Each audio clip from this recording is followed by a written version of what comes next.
Hello everyone, welcome along to Cubecast, episode 53. I am your host, Mike off of Speedcube NZ. Here we are, Cubecast, your third favorite speedcubing podcast, back again.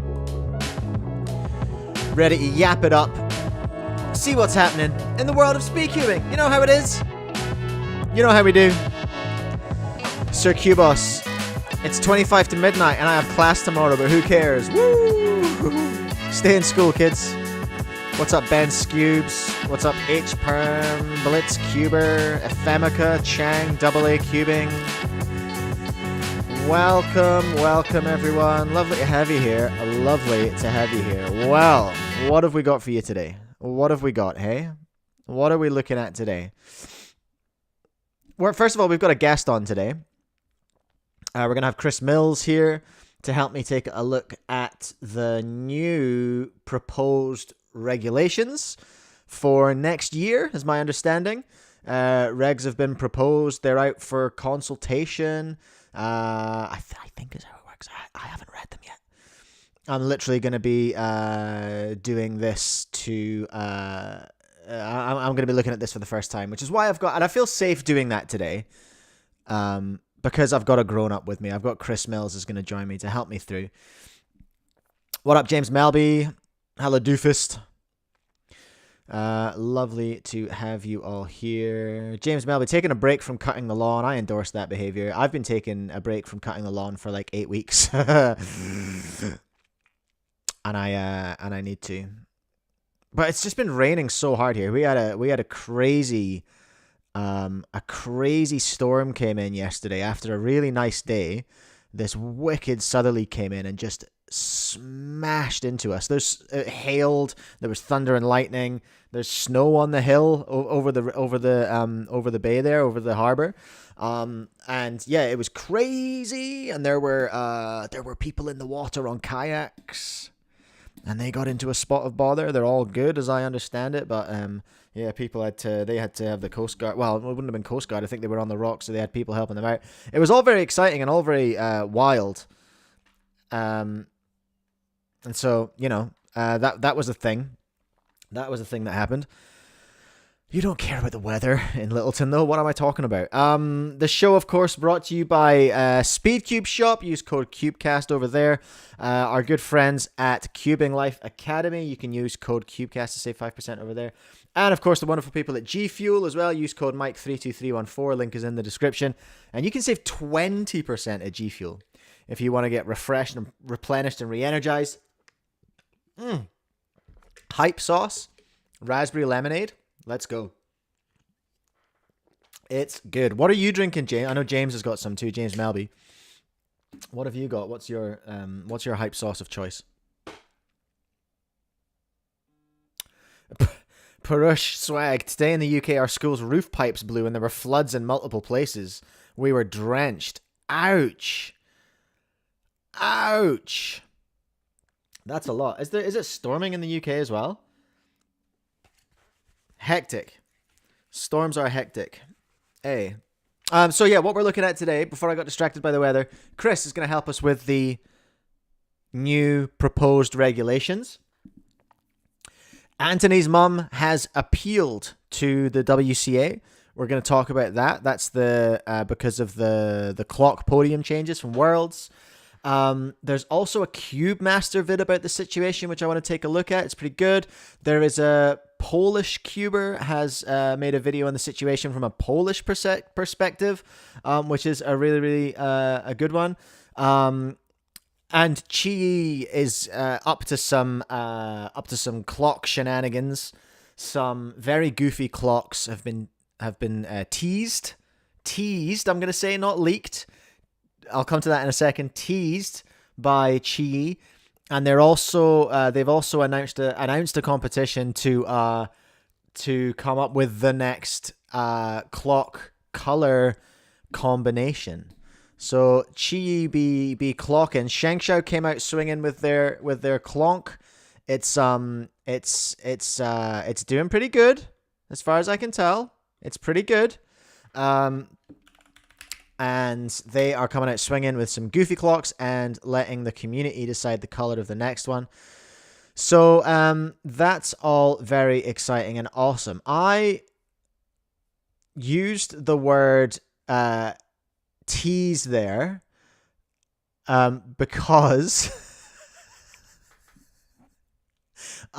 this week I got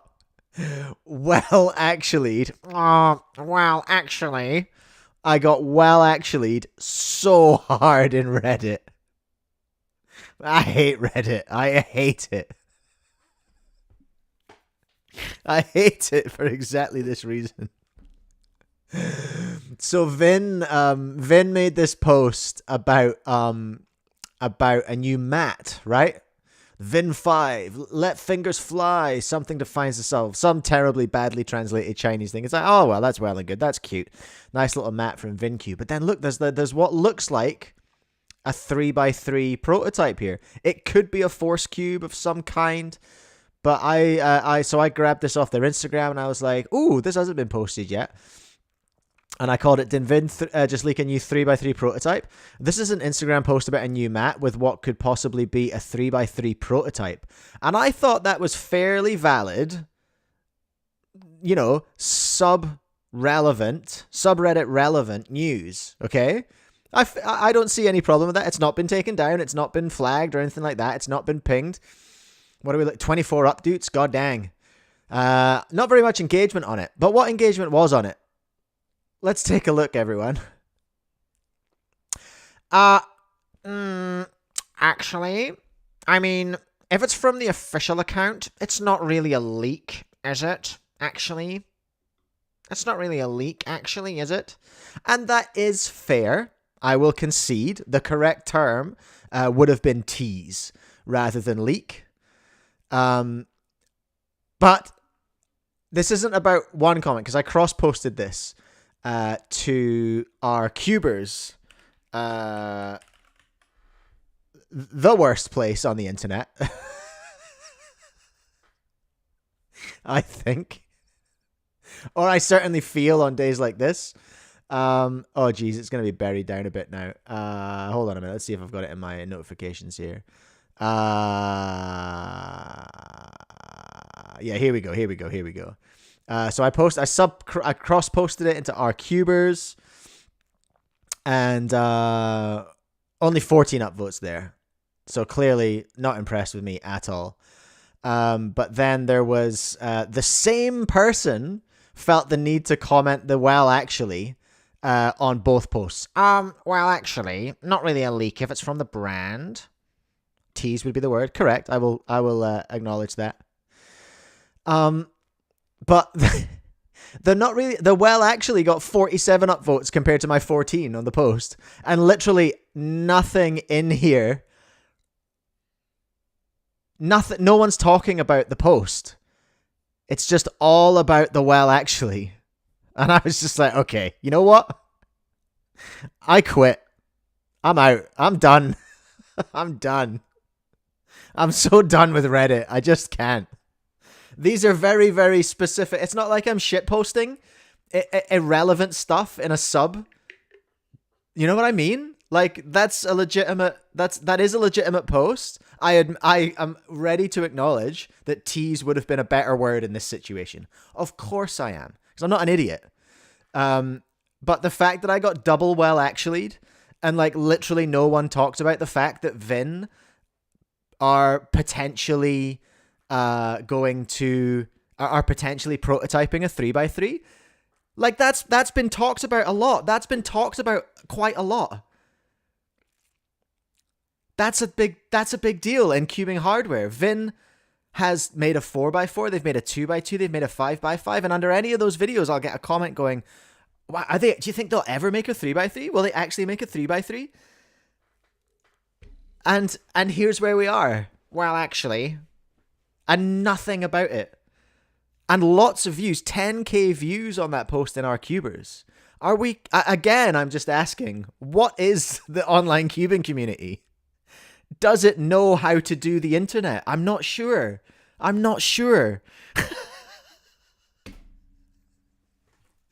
Well, actually, I was just it really spun me out. Not because I'm not sore about being corrected. Like, I don't care. I did use the wrong word. That's fine. But I felt like that was news. Am I wrong, Coca? Am I wrong? I don't know. So I think I'm just gonna not post on Reddit anymore. Because I'm clearly not good at it. That's what I'm getting from that. I'm clearly not good at it. I clearly don't know how Reddit works. Or cubers don't know how the internet works. One of those is true. I think it's more likely that I don't know how Reddit works. Coca confirmed Reddit moment. Absolutely. I was waiting to have some chats with people. I was waiting to be like, yeah, this is exciting. What do you think? Do you think it's a force cube? Is it something else? No internals. It's, we can see, we can see that it's, if it is a prototype, it's an interesting material that's being used, interesting rounded edges. Does it look like anything else? Is it just it looks like a Maylong, no internals, unless the internals are printed. We can't really see.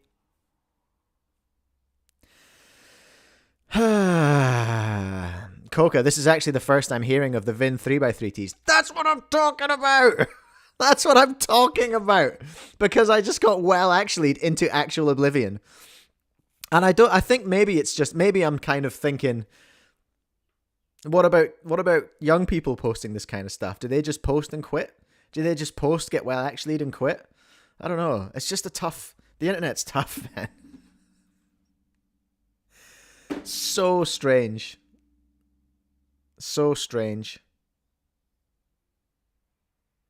James Melby, I don't do Reddit or Regs. I clearly don't do Reddit right. I think I'll stick to just looking at Reddit. I'm just not gonna. I don't want to post anymore. I just can't. I just can't.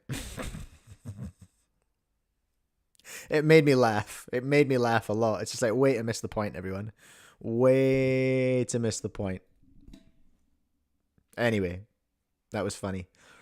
I hope you're all having a great morning, or evening, or afternoon, or midnight, wherever you are. John Baxter, I missed the flame wars of the old days. See, I was a late adopter to Reddit. I think I only joined in the last few years. Maybe like not long after I bought the Cube store, actually. And then I posted a couple of videos in RCubers and just got immediately like posts deleted. So I was just like, oh, I don't know what I'm doing here. And I've since learned that that's kind of a faux pas. Like self-promo on Reddit seems to be a faux pas. We don't do that. Which is why I don't post on that. I don't even post on my store account anymore. Femica, I am a boomer. I have my reasons, very personal reasons for avoiding Reddit for a long time. I had been on it, but I'd never had an account or anything like that. It drove, I have personal reasons for not liking Reddit that I don't want to go into, but that's why I was a late adopter. What was I going to do? I was going to go to the drive. John, you've just reminded me that I need to do a match, don't I? We need to have an MSL match. That's what we need to do. I need to go to my start. So anyway, yeah, long story short, Vin might have teased a 3x3. I'm glad I could bring you that breaking news, everyone. I'm glad everyone engaged with it in such a heartwarming way. What's up, Clement? Welcome along. Ah, that was close. Nearly G-fueled my keyboard. Don't do that, everyone. Don't use it to lube your keyboard. That's my advice. What have we got today? Oof.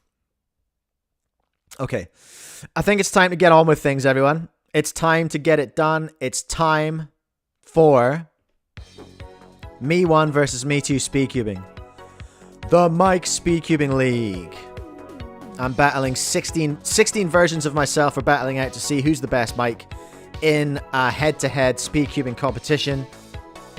It's all action. The PSL, WCA, Monkey League wishes they had the drama and the action and the excitement of the MSL. They can't touch it. They can't touch this, everyone.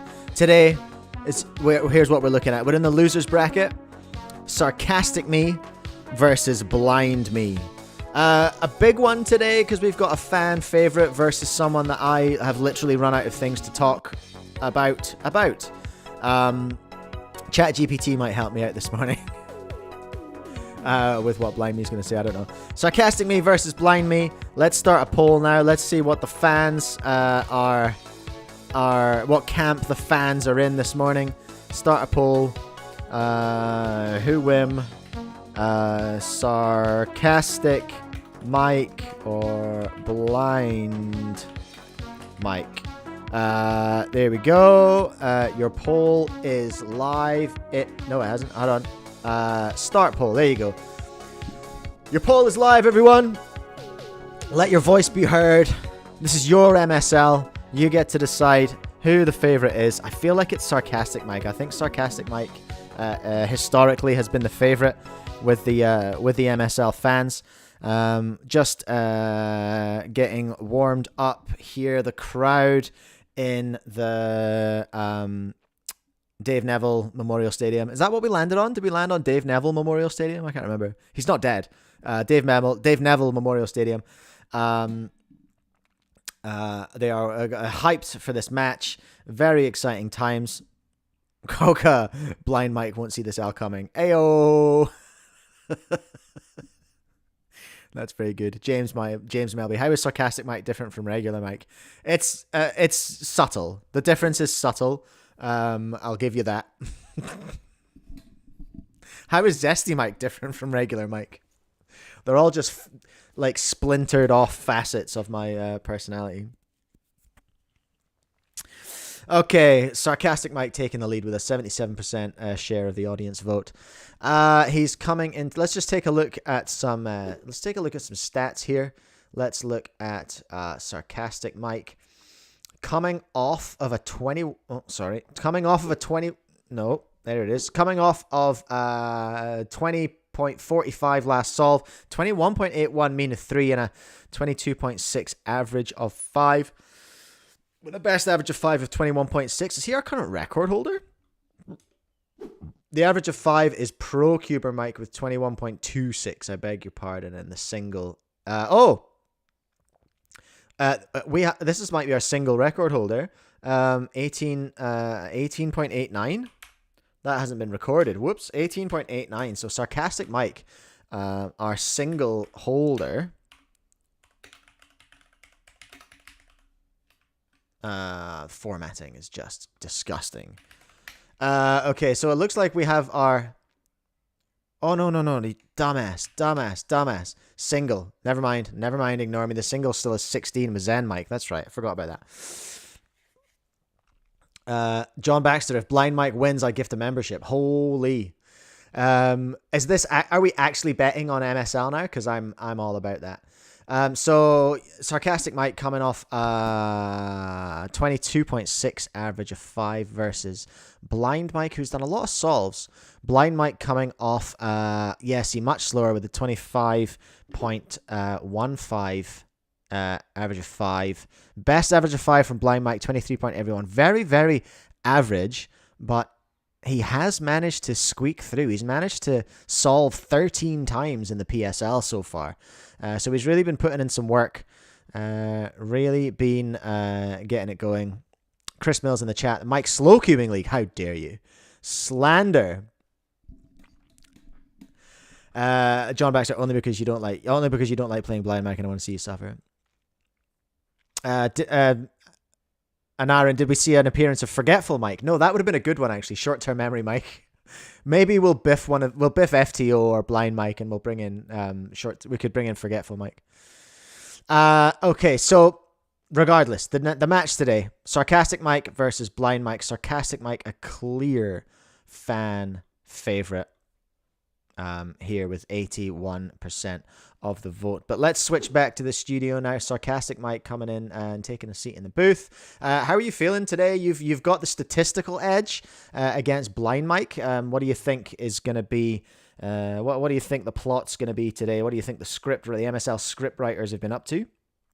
What can we expect to see today? Oh, you can definitely expect to see some sub-20s for sure. Like, that's guaranteed, right? That felt mean. That felt quite mean. quite targeted as well. Blind Mike taking his seat now. What have you been working on in the lead up to this match? 13 solves in now. One of our more one of our highest solving competitors. What's your prep been like? Well, listen, I've been practicing my starts. I've been practicing starting the timer and lifting up the cover at the same time. I've been getting very, very good at that, making some serious gains in that department. One of our judges does that for you. That's literally blind stuff. You don't have to solve blind here. I don't have to, but I choose to.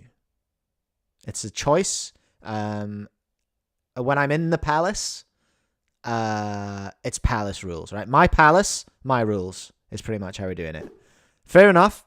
Can't say I'm familiar with the palace, of course, but okay. The members are now making their way over to the competition area. We've just seen just some chats coming in now. I'm just being told that Chang is proposing that we call the stadium the Felix OHOCR Memorial Stadium.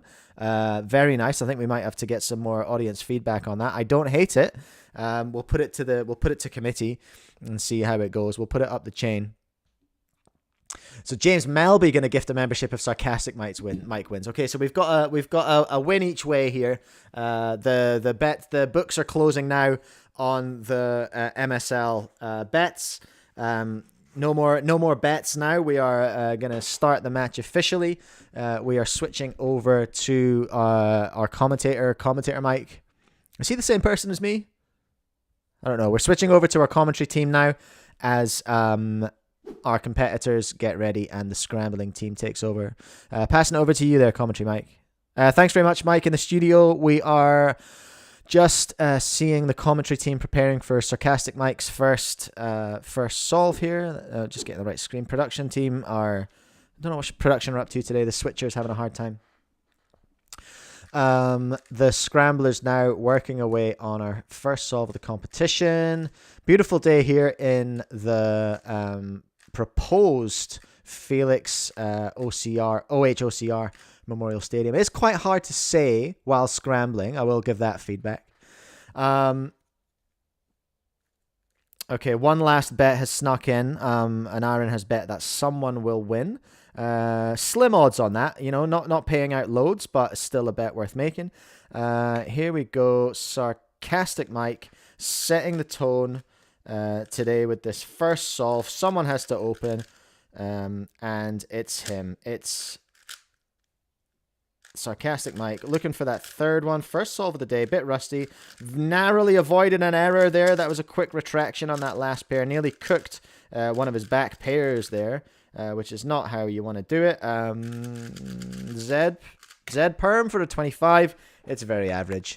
It's very average. A very pedestrian start, but it is what it is. It still needs to be responded to by Blind Mike, now taking his position.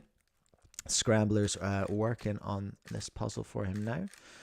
Of course, the 16-step scramble checking system is objectively optimal. And I know the WCA are looking at it as a system that they might implement.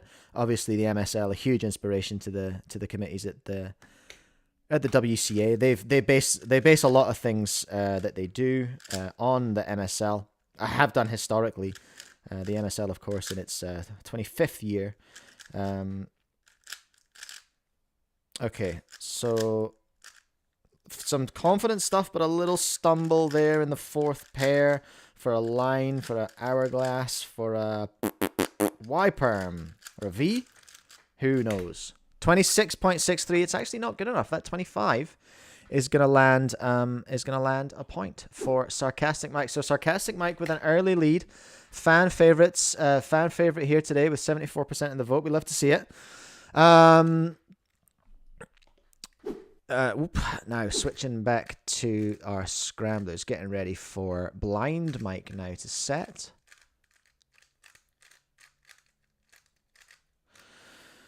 Double E cubing with the 10s. Love to see that. Okay, here we go. Blind Mike ready to set in this second solve of the day. Here we go. And he's off. He's away. Gosh, what a mess that was. There's a free pair. Look, he'll take that. There's another one. Gosh, set up, ready to go. Ooh, promising stuff. No mistakes so far, which is nice. Touch wood. That's a little handstand with, ooh, RB. And a low AUF needed for that one with a 22. That's what we want to see. Those low 20s are what we're after here. Switching now to Sarcastic Me. The scramblers just going through their process now.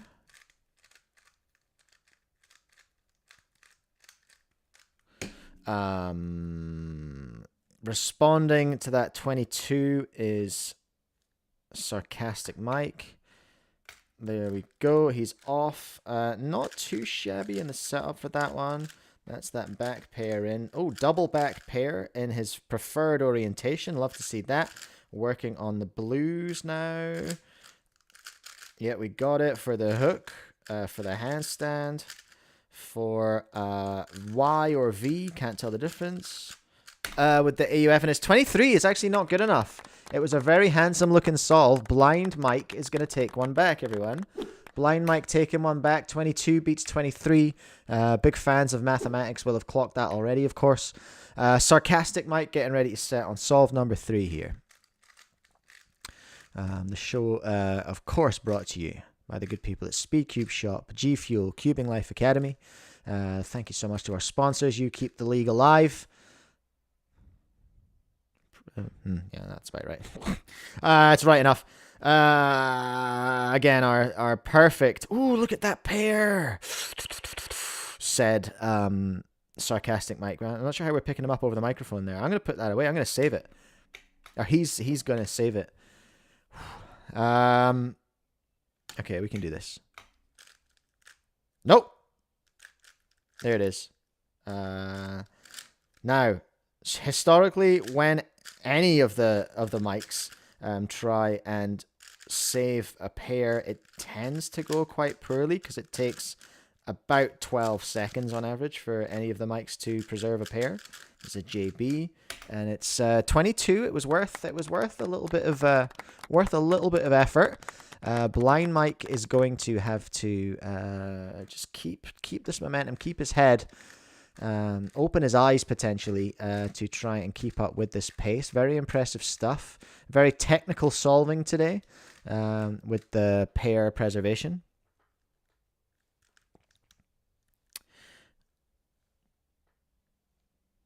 Chris Mills, that's about right, is the attitude the WCA should adopt for Miss Scrambles. Maybe.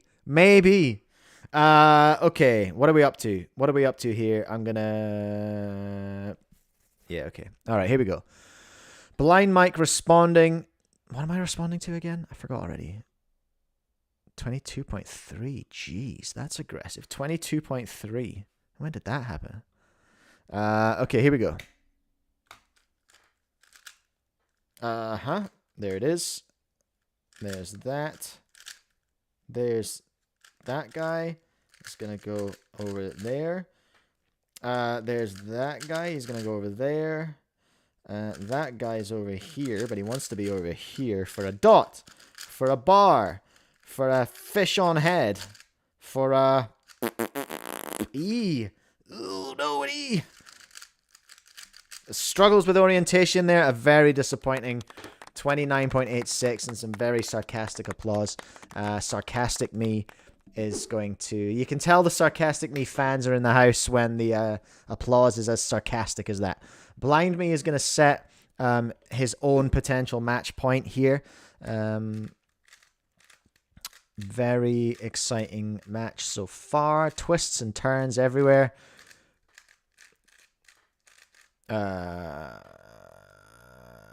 Okay, it's not horrible. Not horrible what Blind Mike is seeing here. We could see some competitive stuff from one of one of at least the commentary team's least favorite competitors in this tournament. Fans don't seem to like him either. Is what it is. Right, I've solved one in the front, so I'll put it in the back. I'm doing the thing. I'm being ever so clever. Nope. See, now I've cooked myself. There we go. Okay, there it is. That goes in there. I tried to do something clever, and it made me have a nosebleed. Ah, fat-handed it. Oh no, this is disastrous. Disastrous from Blind Mike trying to flex there with a 31.2 and some very sarcastic applause from the Sarcastic Me fans. It could be it. The door has been blown off the hinges. It's so wide open. I find myself questioning, was there ever even a door there? Did we even hang a door there? Or is that just a hole in the wall? Has he ignored the door and just blown the back wall out? Is that what we've just witnessed here?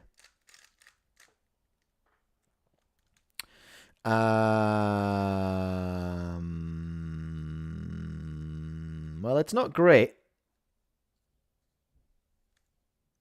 Sarcastic Mike not loving what he's seeing.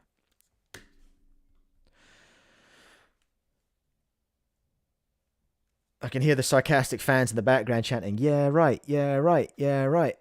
Very sarcastic. Love to hear it. Okay, here he goes. That's what we're after. Where did that one go? Oh no, that's bad. That's very bad. Panicking.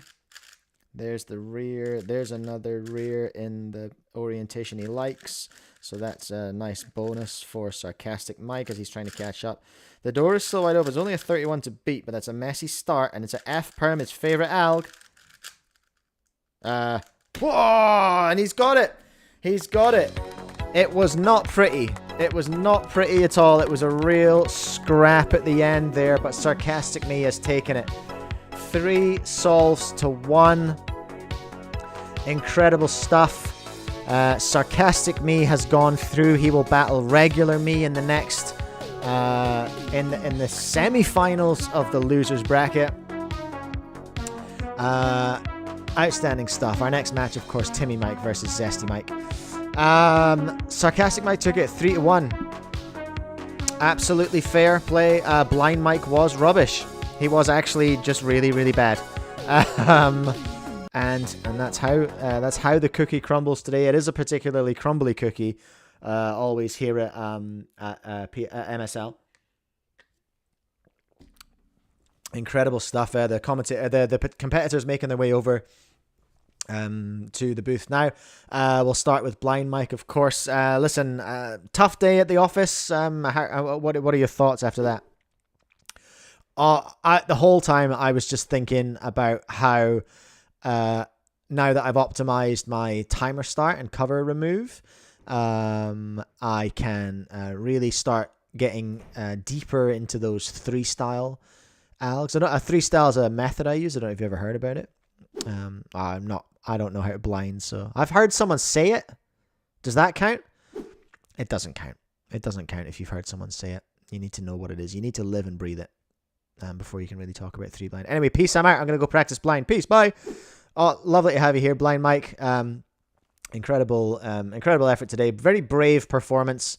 Absolutely crushed in the end by Sarcastic Mike in the game and also in the popular vote as well. Sarcastic Mike. Excuse me. Sarcastic Mike coming over to the booth now. You're gonna listen. First of all, let's talk about it today. Great performance. How were you feeling about the performance today? You impressed with how you competed against Blind Mike? I mean, yeah, I had to try real hard to beat that 31, right? Absolutely cutting stuff from Sarcastic Mike there. What are you feeling about going up against one of the crowd favorites, regular Mike? Do you think your fans are going to be able to carry you through that one against regular Mike, who, despite sitting in the losers bracket, coming in with supreme confidence, of course, the regular Mike, the CEO of the MSL. I mean, that's not sus. That's not sus at all. The guy who invented the MSL and profiting from it. That's not sus that he's in his own league and not knocked out yet. You know? Look into it. Okay, some potentially conspiratorial stuff coming out of Sarcastic Me today.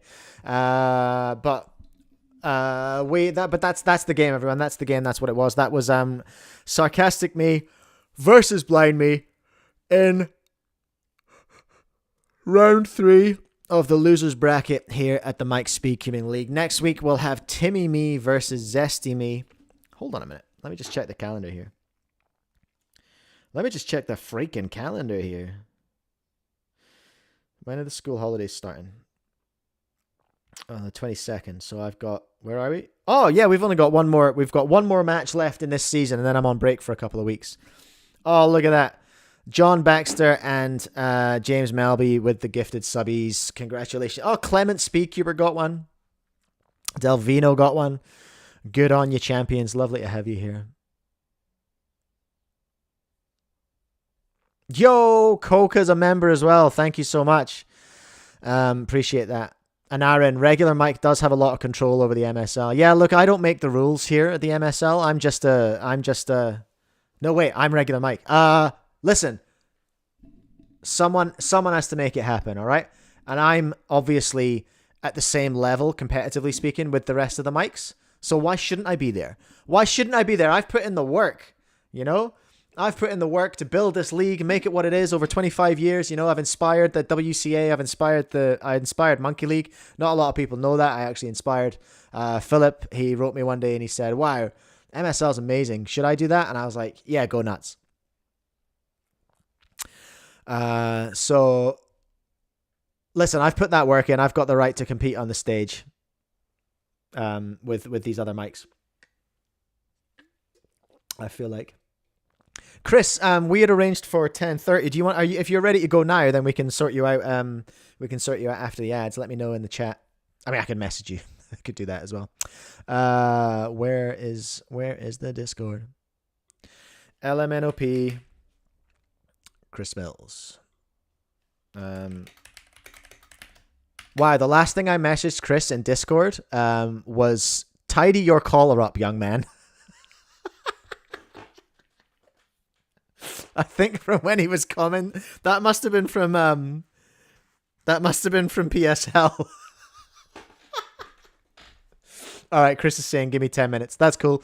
We'll carry on, Chris. We got stuff to do in the meantime. It's all good.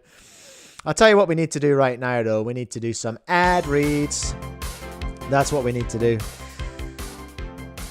If you like buying cubes, everyone, you should do that at Speedcube Shop, and you should use code Cubecast while you're there to save 5%, because who doesn't like saving 5%? What a treat. You get 5% off, I get a little 5%, you know, we all get our little something, and we carry on with our day. What a wonderful time. It's a great way to support the show. If you can't do it directly, you can do so by supporting me with your purchases at Speedcube Shop. Same with Cubing Life Academy. You can use code Cubecast to save 5% over there. On one of their amazing courses. If you study hard, you could be as good as your favorite Mike from the MSL. You know, that's the world is your oyster there, you know. We don't have any of the Mikes currently coaching in Cubing Life Academy. Maybe that'll change in the future. I doubt it. I can't advise it. You can buy stuff from Speedcube NZ. You can buy Cube Sauce there. If you're at New Zealand and Australia, you can buy cubes there. You can buy all the things there. I like selling things. Speaking of Cube Sauce, speedcubing.org in the UK, Crafty Cube in Australia. You can buy Cube Sauce at both those places. And finally, we are sponsored by G Fuel, the good people at G Fuel, bringing you Cubecast. Use code Mike32314. The link's down below for that one. Use code Mike32314 to save 20%.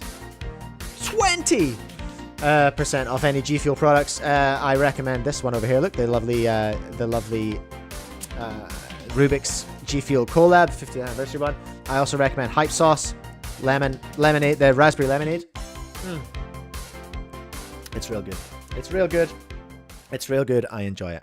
And I do love my steel bottle that I got. This was so nice of them. They sent me out a big box of stuff when I first got on the squad. The steel bottle. I'm a little bit. Listen, friends. I don't think it's an unfair generalization to say that we are, as the neurodiverse are well represented in speedcubing. Okay, and I've put myself in that category as well. Can any of you relate to like having the water bottles that you like and water bottles that you hate? Okay. Now, am I sounding insane right now? Yes, potentially. It's gotta, when you drink out of a water bottle, it's gotta feel good in your hand. It's gotta be tactile. It's gotta feel good in your hand. It's gotta feel good, whatever part of it goes in your mouth. I've got this one as well. I like this one a lot. This has got like this is very ADHD. It's got there's a little mouth part, right? Okay, there's a little mouth cap, but then there's also a filler cap. You can take them both off. It's a double cap. I really like this bottle. It's very tactile, feels good in my hand. It's nice and heavy, nice and solid. It's got a little jacket on it. Love that. I feel this one's, there's something about this one. I can't explain it, but I've been using it a lot. It's very tactile. It makes my little brain, it makes my brain, it gives me a little brain tickle. You know what I mean? I can't deal with if there's bite marks in any of them, if there's a scratch, if anything not right is there, I don't know, it spins me out and I don't like it. I can't explain it any better than that. Is what it is. But shout out to my neurodivergent crew. We love you around here. Fi Kid can relate as well. Yeah, we have okay. I'm a grown ass man. Okay, I'm 42 years old. I should, and I have a wife who has a professional job. We're both grown ups. We're both adults here, right? Confirmed. But we're not big home improvements people. In our cutlery drawer, there are a bunch of spoons, all right? A bunch of dessert spoons. In that bunch of dessert spoons, there are only two the same, and those are the spoons that my wife will fight the children for. Like, she's got her favorite spoon. It's the right depth. It's the right width. It's got all the things that she wants in a spoon. And that's kind of what I'm talking about with the water bottle thing. Hers manifests in spoons. Why am I sharing this? I'm not sure. I'm not sure where I'm going with this story, apart from to let you know that my wife has a favorite spoon. And she's very defensive about it. Far right. And I have favorite water bottles, and I get really pissy if my kids use them. It's like, no, that's Dad's water bottle. Get your own. Chang, thank you. Chang gets it. The mouthful of a spoon matters. Landon, the spoon talk is triggering me. Tell me about your favorite spoons in the chat, everyone. I want to hear about everyone's spoons today. Changes the whole taste of the food. Chang, are you my wife's alt? Is that just Laura in the chat? Has this been a ruse all along? Is Chang just Laura? And we've now finally exposed her.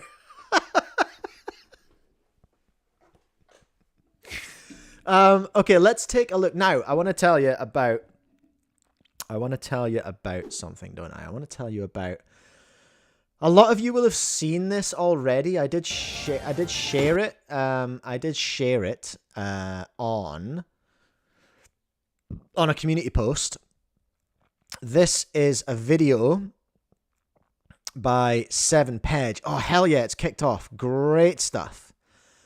That's great, because when I found it, it was on like 500 views after about 24 hours or something, and I thought that was criminal. Oh, shoot, I haven't subscribed to him yet. That's rude. So I wanted to briefly talk about this video today, because we're gonna... Chang, you're creeping me out now. Jeez, Chang, you throw me right off there. That was too creepy. That's too much. Turning Point, the twists and turns of speedcubing by 7peg, aka James, I'm pretty sure it is. I've been in touch by email. He's a filmmaker, a film student. I think he's kind of cube adjacent. I asked him here, I need to know, are you a speedcuber or an observer? And he said, I've never competed, but I solved as a hobby in high school. Now I work in film. I thought it'd be great to combine these two things and create something that captured this amazing community. So this is a feature length, 90-minute introduction to speed cubing, I've been kind of racking my brain about how I can best kind of support. So I did throw up a post and was just like, yo, everyone needs to see this. It started getting some traction and other people posted it and shared it and stuff. It's awesome that it's bumped up in views now. We can do better than 4.1k though. Everyone go and throw this video on after the stream and just let it play. Just let it play. Let it play in the background. Let it talk to you. Get used to some long form content, everyone. I mean, I know you guys in the chat here are into long form. You understand long form. But this is some really good stuff. And it's most interesting to me because it's not made by a competitive speedcuber, you know? It's not completely speedcuber brained. And James has done a really good job of making a documentary, which is also a tutorial. That's very interesting. And it's aimed at non-cubers. And I think that's really good. And I think that's really interesting because, as I've yapped about constantly on here before, it's one of my kind of, I don't know, like, what would be the word? It's like a fascination of mine. It's an obsession of mine, like trying to figure out how we can grow speed cubing via content and how speed cubing gets eyeballs on it, right? I always talk about eyeballs, getting eyeballs on things. Like, that's marketing. That's top level marketing 101. Like, how do we get those eyeballs? How do we get those impressions? How do we get people to see what we're doing? And I think James possibly has a whole bunch of ideas around that. So here's what I'm going to do. Obviously, I cannot react in a normal episode to a 1.5 hour video. That's not realistic. So what I'm going to do, and I reached out to James about this because it is a big, long video and a big piece of content. So what I'm going to do, I think I'm going to have to do it tomorrow. I think tomorrow is my only chance to do it if I do it this season. Do I have anything happening tomorrow? What I'm going to do is I'm going to go for an extra stream tomorrow, and because it'll need to be at least 3 hours, the stream itself. I'm going to play some Fortnite or something while reacting to this. If any of you've seen channels like Nicholas Diorio or Papa Gut or any of those kind of channels, that they live stream, but they play games while watching a video. And I've done a bit of practice doing that. So I'm just gonna I'm gonna try and do it tomorrow. Just reacting to this entire video, to give it a bit more, hopefully to play a role in I just want to watch it and talk about it and see what James has done to address talking to non-cubers about cubing. And then after that, next week, James is going to come on for an interview on the show. So I'm going to watch and react to the entire thing and then have James on for an interview, is the plan. Hopefully it'll be a live interview. I need to just tee that up with James. I think he's in, is it James? Now I've said his name so many times. I'm like, wait, was it James?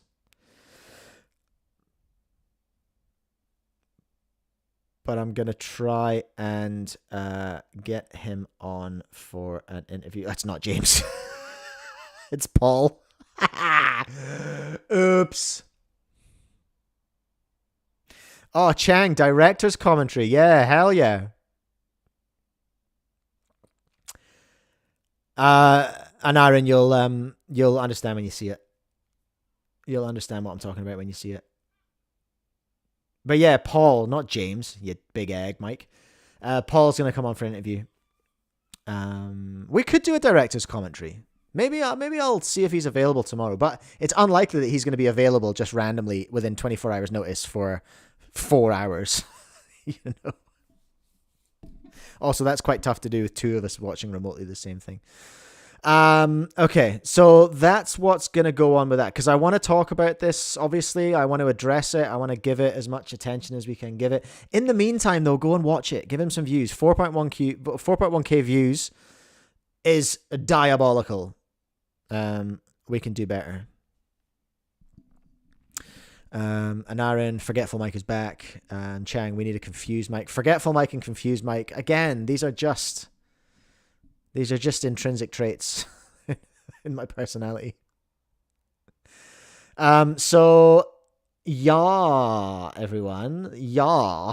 That's the story about how we're not talking about this today. By talking about it for 10 minutes. That makes sense? I feel like that makes perfect sense. Watch the stream tomorrow. We'll take a troll through it.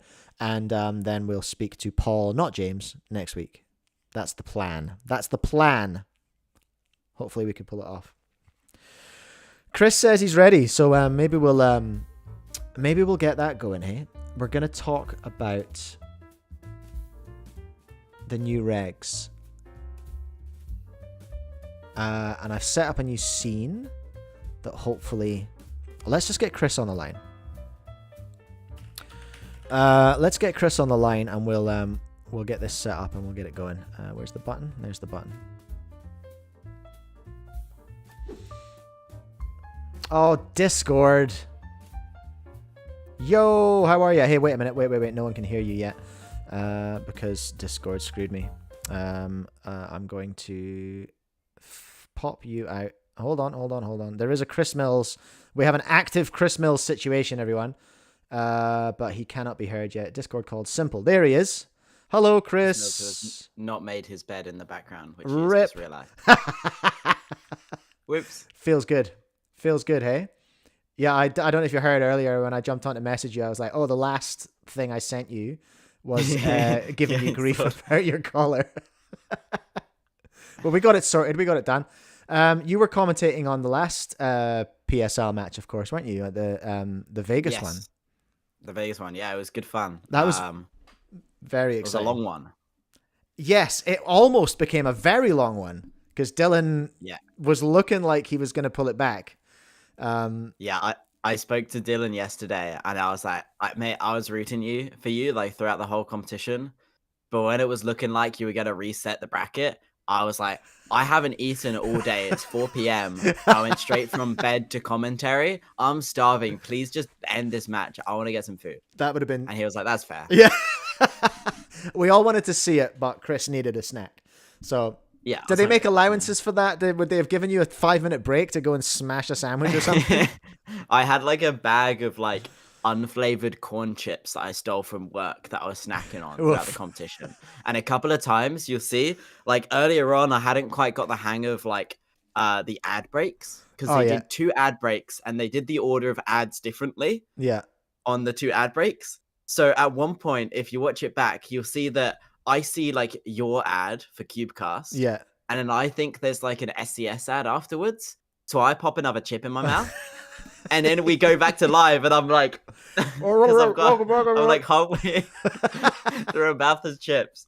So I don't think nobody mentioned it in chat, but you could definitely, if you were looking for it, you could find it. You got away with it. Just, yes. Right. Have you had a look at these new regs yet? I have had a look at these new regs. Great. There's some good stuff in there. I'm just I'm just finding the link just now so we can talk about it. Right, now I set up a new scene.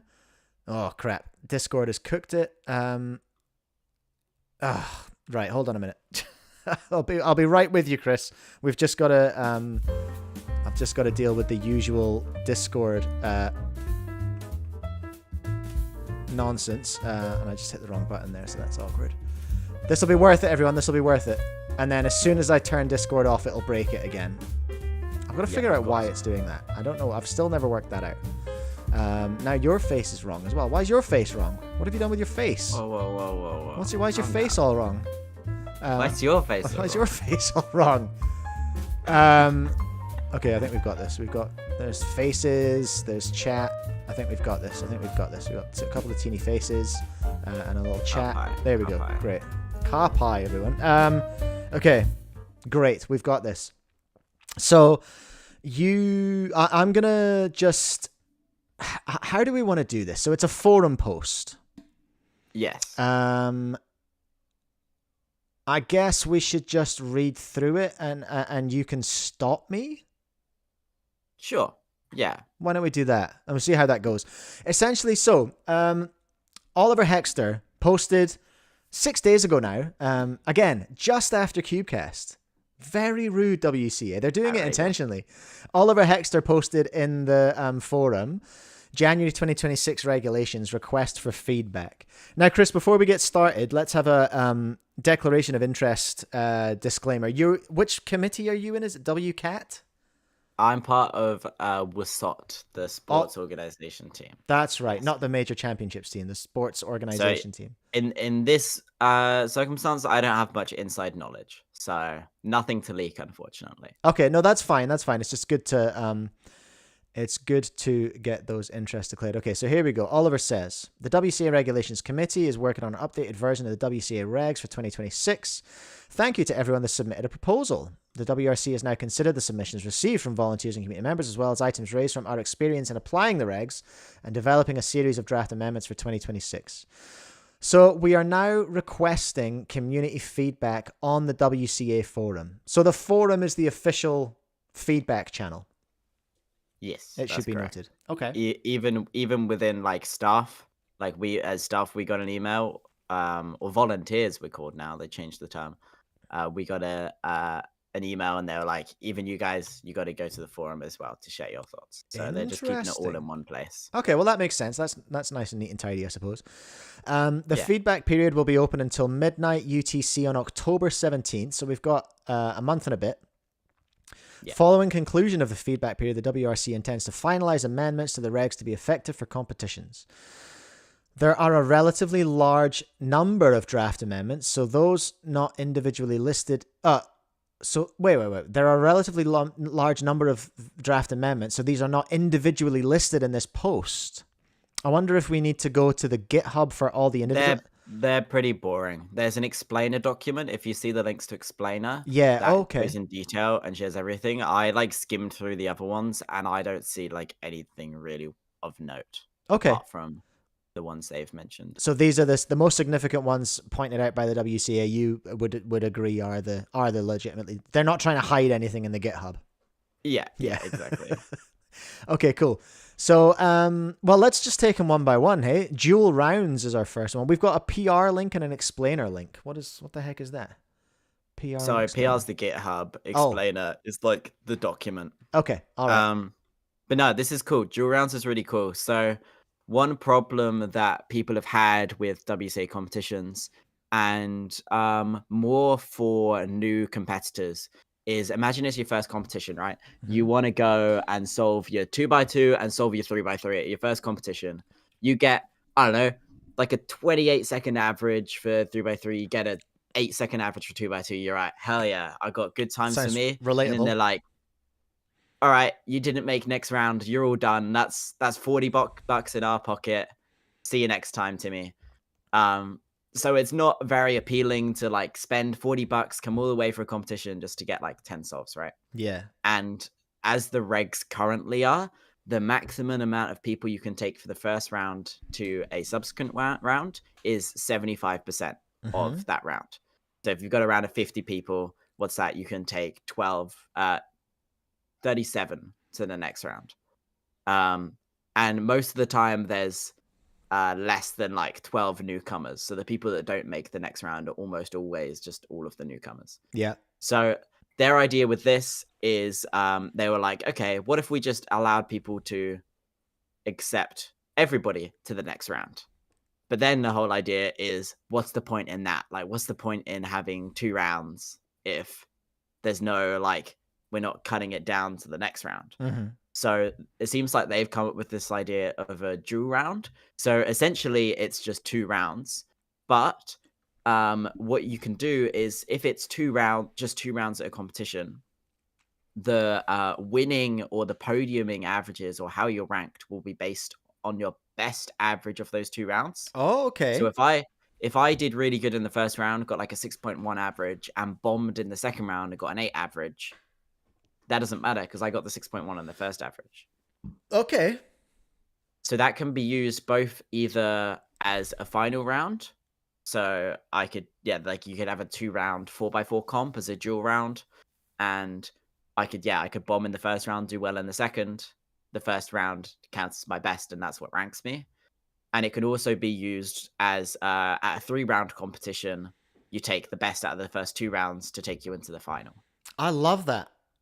It's great. I Yeah. think that's great. No complaints. It's perfect. That's it. So what I do at the Cube Club is if I ever do 2 rounds of anything, it's always everyone goes through.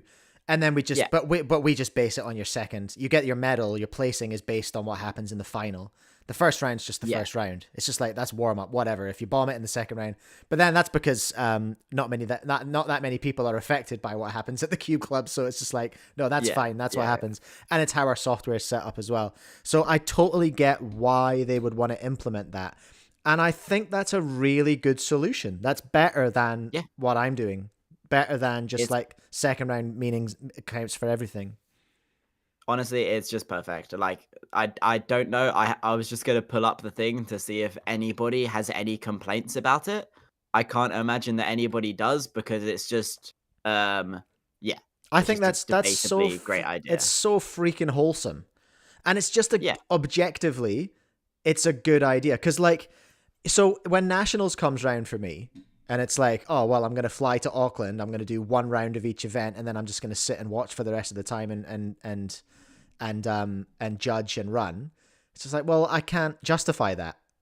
I can't justify going up to the other end of the country for, 3 rounds, and obviously it's different if you're younger and you're actually competitive and stuff like that. Like I know that I'm a unique case in that respect. I don't represent a huge chunk of the community, but I think that's such a good idea. And it actually, that aligns so well with the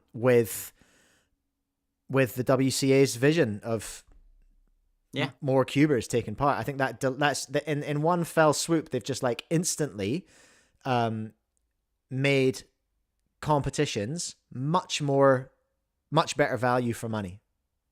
Yeah, and you can even spin this like as of now, it's not that important to like high level cubers, but you can spin it into something good for high level competition. Like say at a world championships, right? You got 4 rounds, but the first 2 are kind of irrelevant if you're a top speed cuber. You're almost guaranteed to make the semis. Yeah. And then even if you're Yiheng, you'd have to have an awful day to not make the finals, Yeah. So what you can do, you can take a similar idea for world championships and go, okay, first 3 rounds, your best average out of those first 3 rounds, that's what gets you into the finals. And then now that's not just a idea for getting more people more rounds, then it's an idea for making sure the better cubers get into finals as well. Well, it kind of secures it, doesn't it? Because if you just think back to now, I don't know if this is a good time. I'm just thinking about Lockie and Clock in the World Championships. He's still DNF'd out, but he would have got through. He would have got to solve again. Exactly. Yeah, because he got a 3.0 average in the first round. He would have made it to the finals with that. So, yeah, something like that. Like it just having the best average you've got in the previous rounds is what gets you into the final. Does that give you the creeps though as a high level competitor? Like if you've got, like, let's say you're going up against someone, let's say you're going up against Timon, okay? Like, let's just imagine that you and him are like very, very close. You're close, but you're not very, very close, But like 1.5 seconds close. Yeah. Oh yeah, that's not very close. not at that end. But like, you've got 3 chances to go to go against him, I suppose. But also he's got 3 chances to go against you. Is that more... It's interesting because you could spin it into a ZB versus CFOP debate as well, right? Because ZB is statistically more consistent because you're on average getting a similar move count, where CFOP you could get bad PLL cases, you could get bad OLL cases. It's more luck based, Yeah. So we'll see like the top CFOP solvers are less consistent than the top CB solvers. So something like this would benefit CFOP because they've got 3 chances to get a good average and they've got a high variance between those averages. Where for ZB, which is more consistent, it's a disadvantage for them because what they do in one round, they'll probably do in the other two as well. Yeah, okay, I see what you're saying. Yeah, okay. But yeah, that's not what this is for right now. It's kind of opening the door for that as a possibility in the future. Okay. And Aaron's saying you're not allowed to, at this point. It's not you're not allowed to have dual rounds, including a final at a championship. But then that's not what we're saying. That's correct. Yeah. No. I don't think we could use it for a final because it just complicates it for spectators.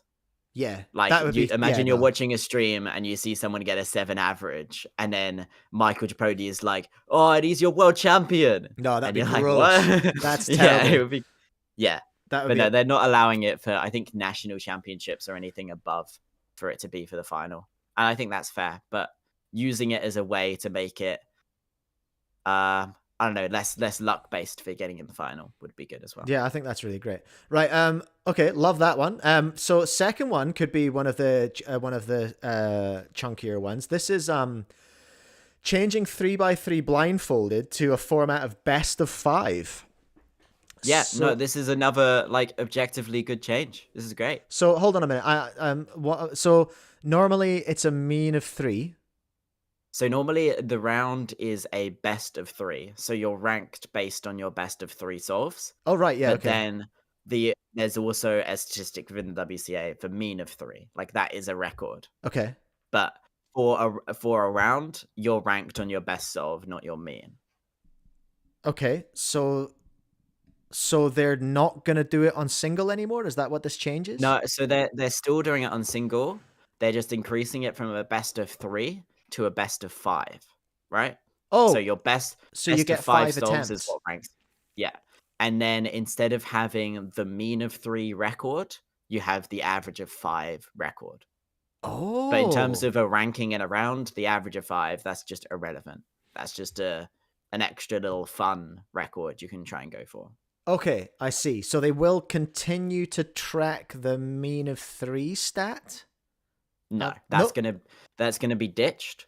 So from the 1st of January, if everybody's happy with this, which I think they will be, the mean of 3 rankings will stay, and over time, average of 5 will start jumping into those rankings. So we'll see a mix for a while of mean of 3 records next to average of 5. So it will look a bit weird on WCA rankings, but they did the same thing for 3x3 with feet. Like when that was a thing that moved from mean of 3 to average of 5. Okay. They did the same thing for megaminx back in the day as well. That used to be mean of 3. Really? So this has been done before, and they just prefer to keep the rankings instead of changing, instead of resetting them, because like it's a mean of 3 is easier, but not by much. And if say like I saw someone say if you have a 20% success rate on 3x3 blindfolded, your chances of getting an average of 5 are actually higher than getting a mean of 3 because you're allowed 1 DNF. Yeah, right. Yeah, if your failure rate's 20%. Yeah, okay.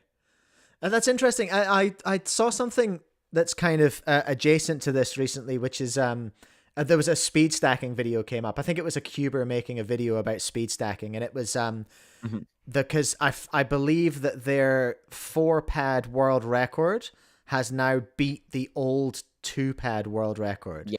So that is to say that their reset has finally like caught up with itself. It's kind of proof that they didn't need to reset the ranking, essentially. Yes. Yeah. No, for sure. I think WCA's got to be looking at that and just being like, okay, we were good. We were right to hold it. Yeah, I think we'll be okay. Yeah. Yeah. But no, it's a great change because like from like an organizer perspective, right? You're thinking, oh no, average of 5, that's more solves. That's going to take more time. But I think almost all organizers, well, like at the moment, most rounds of 3 blind, you have a 10-minute cumulative time limit, right? So you have 10 minutes to do those 3 solves. You could take 10 minutes to do 1 solve. You could take 5 minutes to do 2 solves. You could take 3 minutes 20 to do 3 solves. Yeah. Okay. So, and these top competitors that solve in like 20 seconds, they're always done before I've finished my first attempt. Yeah. You know. Like they're already off. They're already like try to figure out the mistakes they made, how they DNF'd, and I'm still like executing my T-perms, you know? So I'm from an organizer perspective, almost everybody is just going to keep the 10-minute cumulative time limit. Yeah. And it's going to stay the same. Like, especially if you're doing fixed seating, it's going to stay exactly the same. If you've got a waiting area, it might extend the time a little bit. But yeah, this is just another really good change. So hold on, we're not going to... You're saying that the cumulative time limit won't go up from 10 minutes, even though you get 5 attempts? Well, it's up to organizers. Oh. But like that's always been an organizer decision. Oh, I like, didn't realize. As an organizer, I could make the cumulative time limit at 2 minutes if I wanted to. I'd probably get some slack. I think you might. Could. But like 10 minutes is the standard. Sometimes it's 15 minutes. And yeah, I reckon most people will just stick with that. Because they don't want their rounds to take longer. This is just more rewarding the top 3 blind solvers with just more opportunities to break records. Yeah, okay.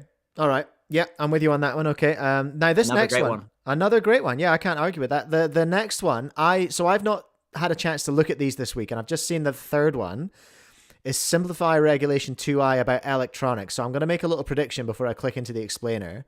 Or not a prediction, maybe a what I'm hoping to see. I think this is going to be about either smart cubes or Bluetooth headphones.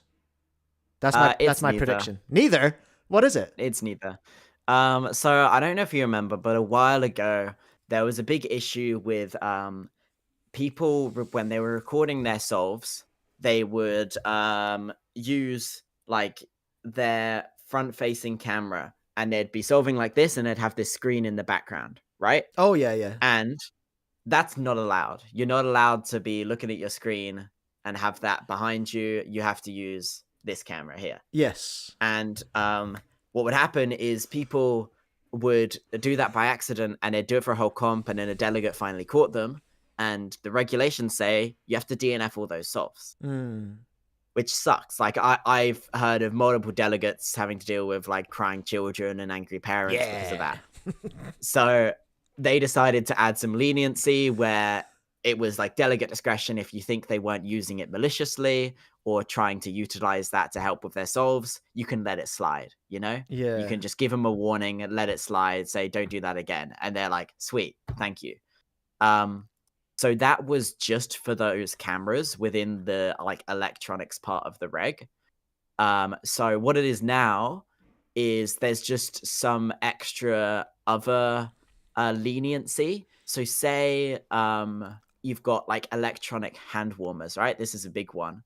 Oh, yeah. Say you've got those electronic hand warmers, and in inspection, you go to grab it to warm up your hands a little bit, right? Because it's electronic with current regs, that would be like an instant DNF, right? What? So they'd equate that to you messing with your phone during inspection? Exactly. Like according to the regulations, yeah, that's the same thing, right? So they're just allowing more leniency. So yeah, use a device and associated examples. What's all this? Yeah, I can. Yeah, I think it's just there's a bit. It's a bit more relaxed, you know. Yeah, okay. If the delegate doesn't think they gained an advantage from it, like they didn't pull up an algorithm on their phone to remember like a CLL case for 2x2 or something. I mean, sure, you'd like to think a judge would be able to discern that, you know. You'd like to, but yeah, no, I don't have an issue with this one.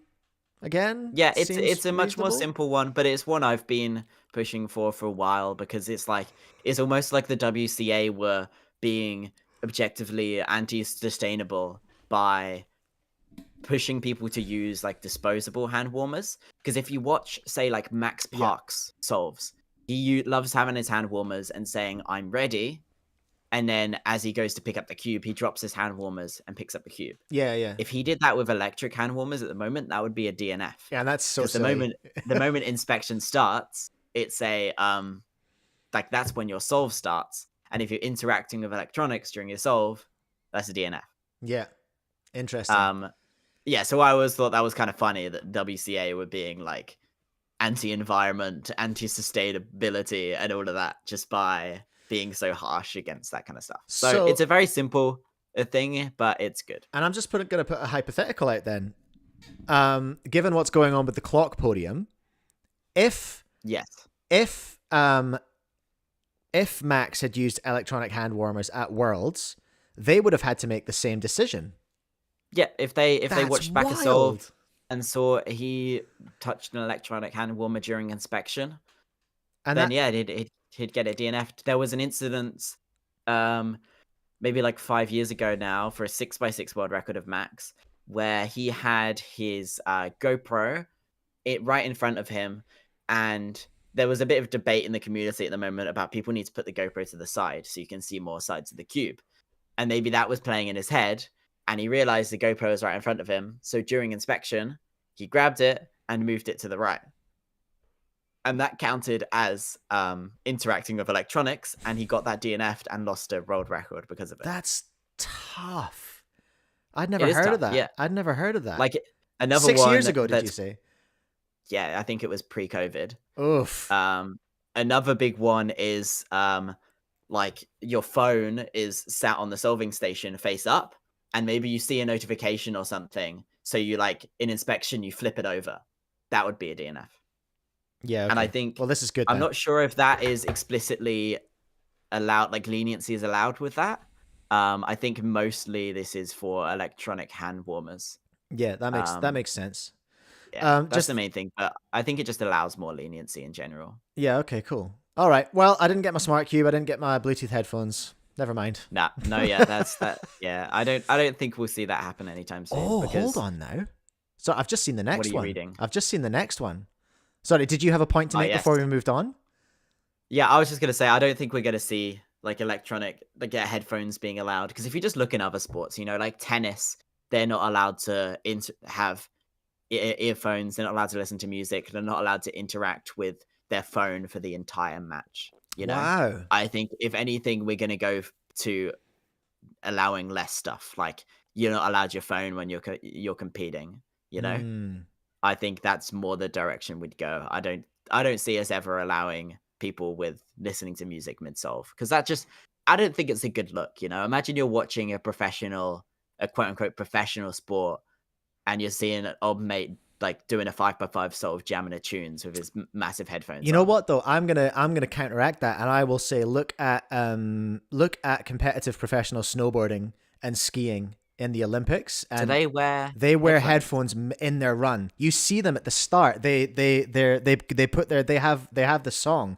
They rehearse. That's interesting. With their songs that they have. They do it. You see them jamming out at the start. I'm gonna send you a video after this of one of the best ski videos ever. It's the smoothest ski big air you'll ever see. But he's up at the top. He puts his headphones in. He jams away. And then he like looks up and he's like, right, here comes the drop. And then he drops in and he goes. It's a different sport. It's a more expressive sport.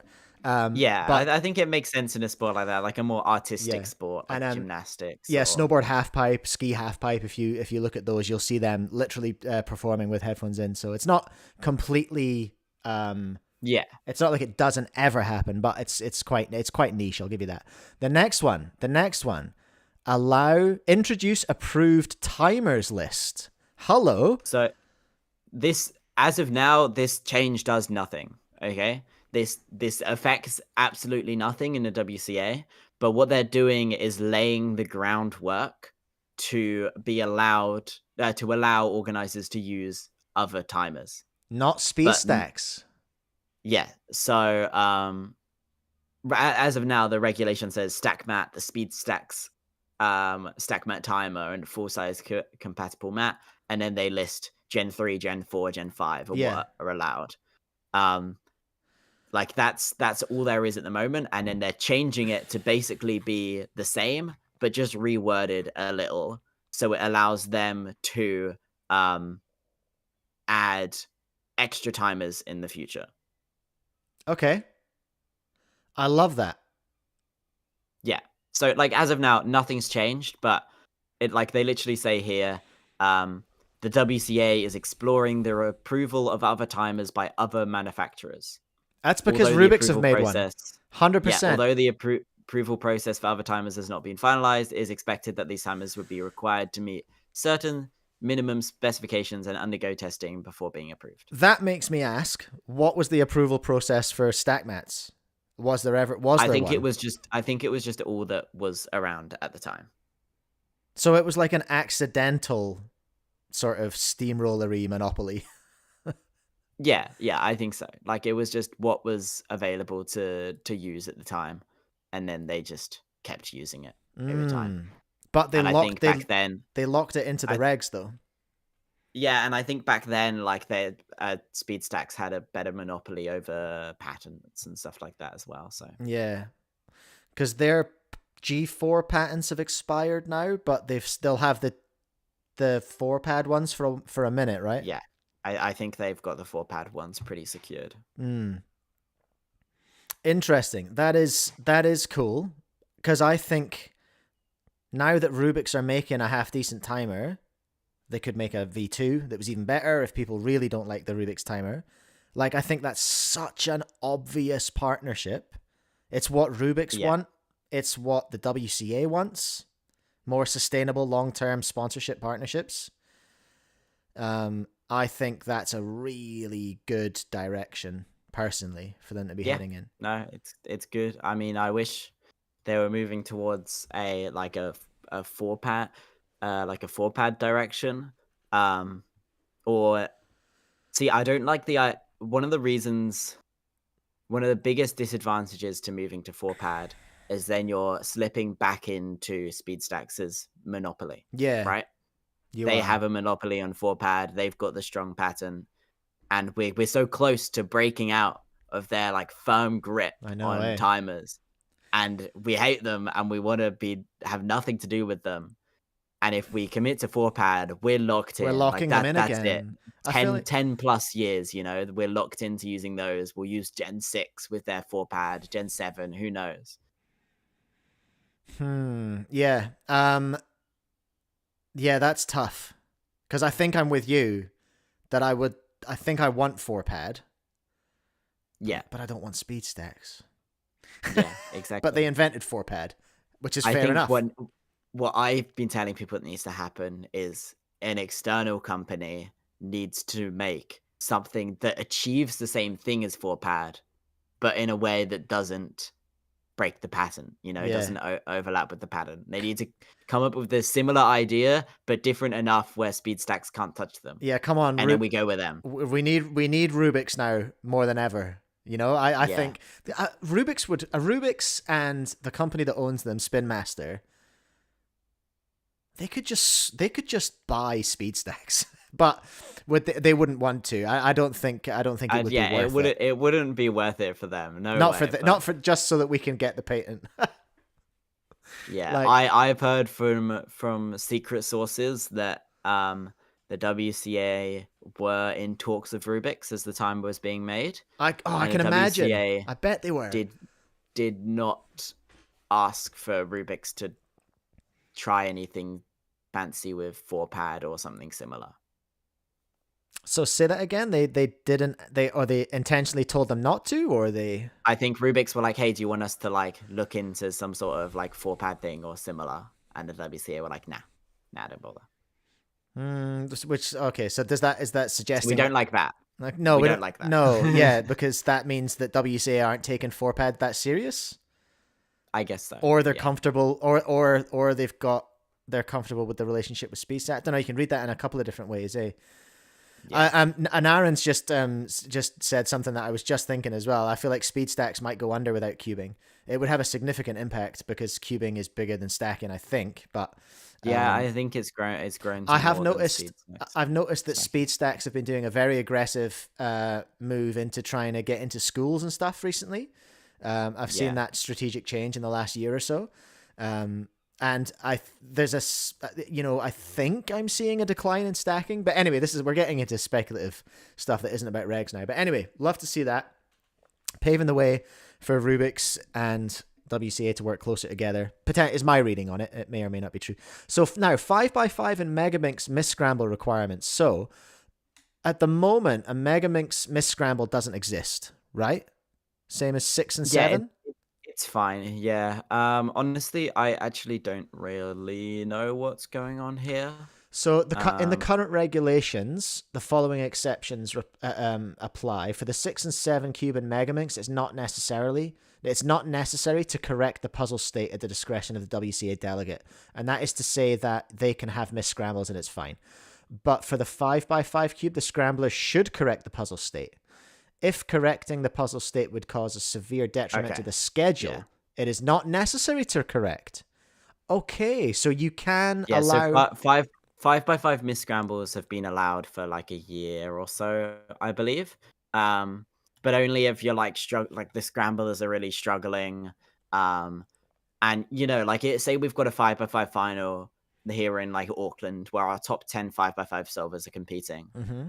The guys who are left to scramble average like, I don't know, 120. You know, if they miss scramble, if there's 2 of them, right, and each of them miss scramble like 4 times, they're spending like they're losing like 5 minutes plus each.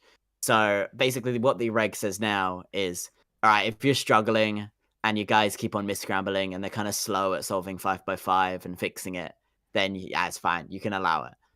And now what they're doing is they're just getting rid of that sort of requirement that they have to be struggling schedule-wise and just allowing the miss-scrambles. But now, like, I think 5x5, 5x5 and megaminx have like additional discretion for delegates, because still a delegate is supposed to approve these miss scrambles if they happen. Right. Okay. Before the puzzle's presented to the competitor. Yeah.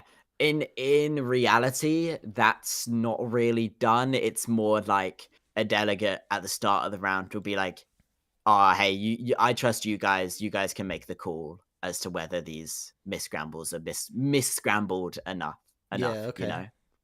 I wonder if could clock fit in as one of these exceptions?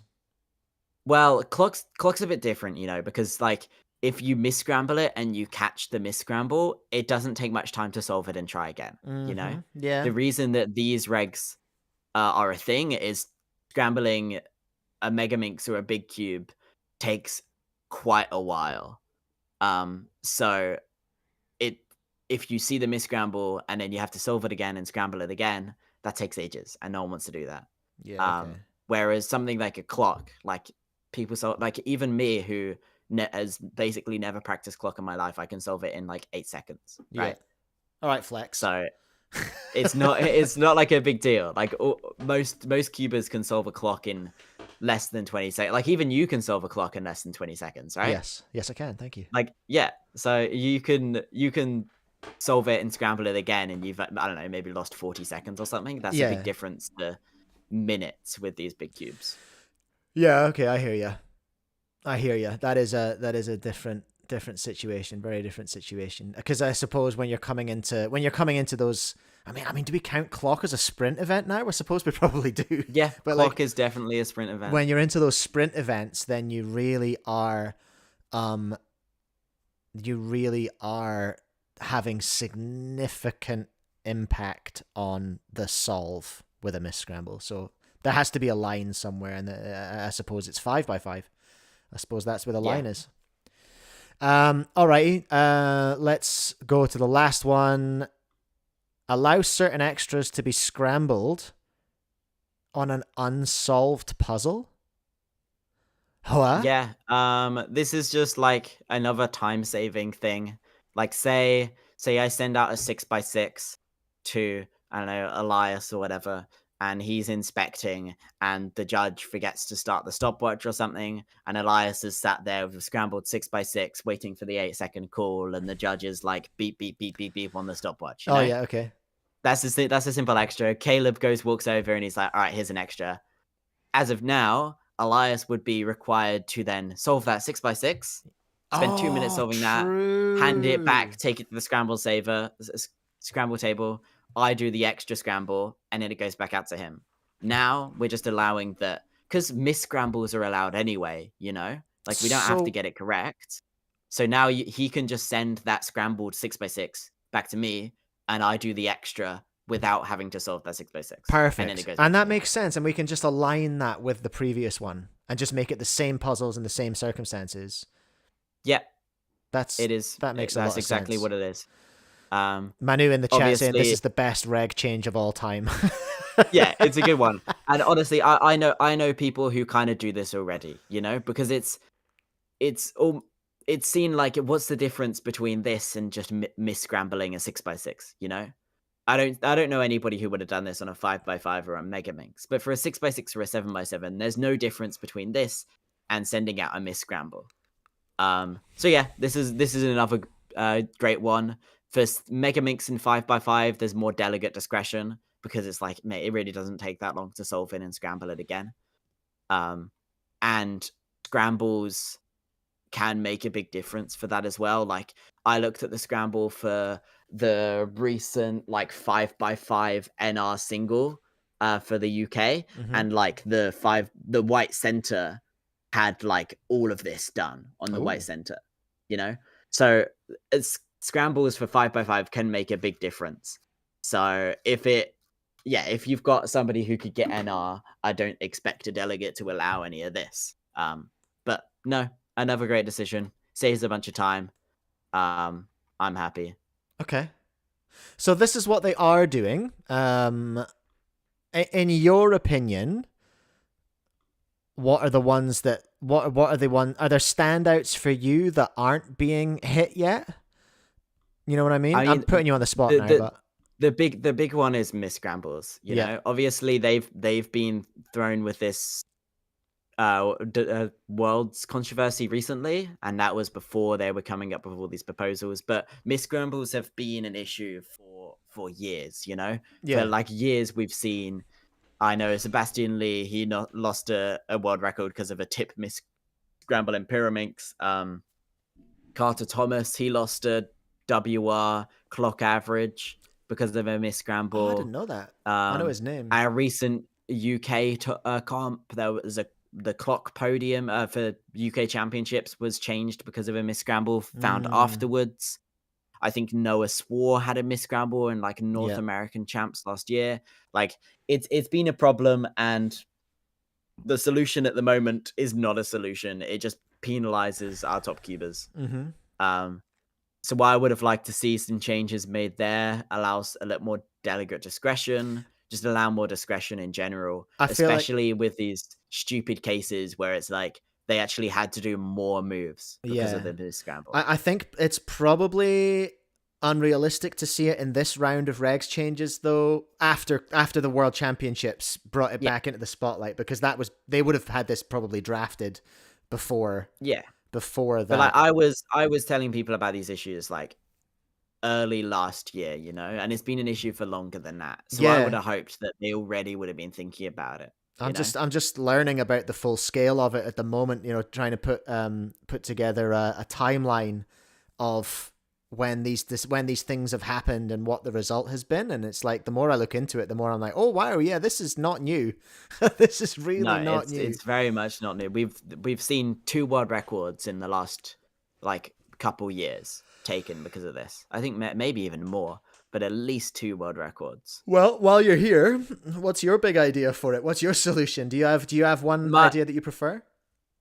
Like my main idea is, obviously, I think the obvious thing is if it doesn't give an advantage, right? So the moves required to solve it are more, sorry, then obviously just allow it. Like, right? Like Antoni's last clock solve, he had to do 1 extra tick. Yeah. Okay? That is so obviously proven that that's not giving him an advantage. It's giving it a disadvantage, right?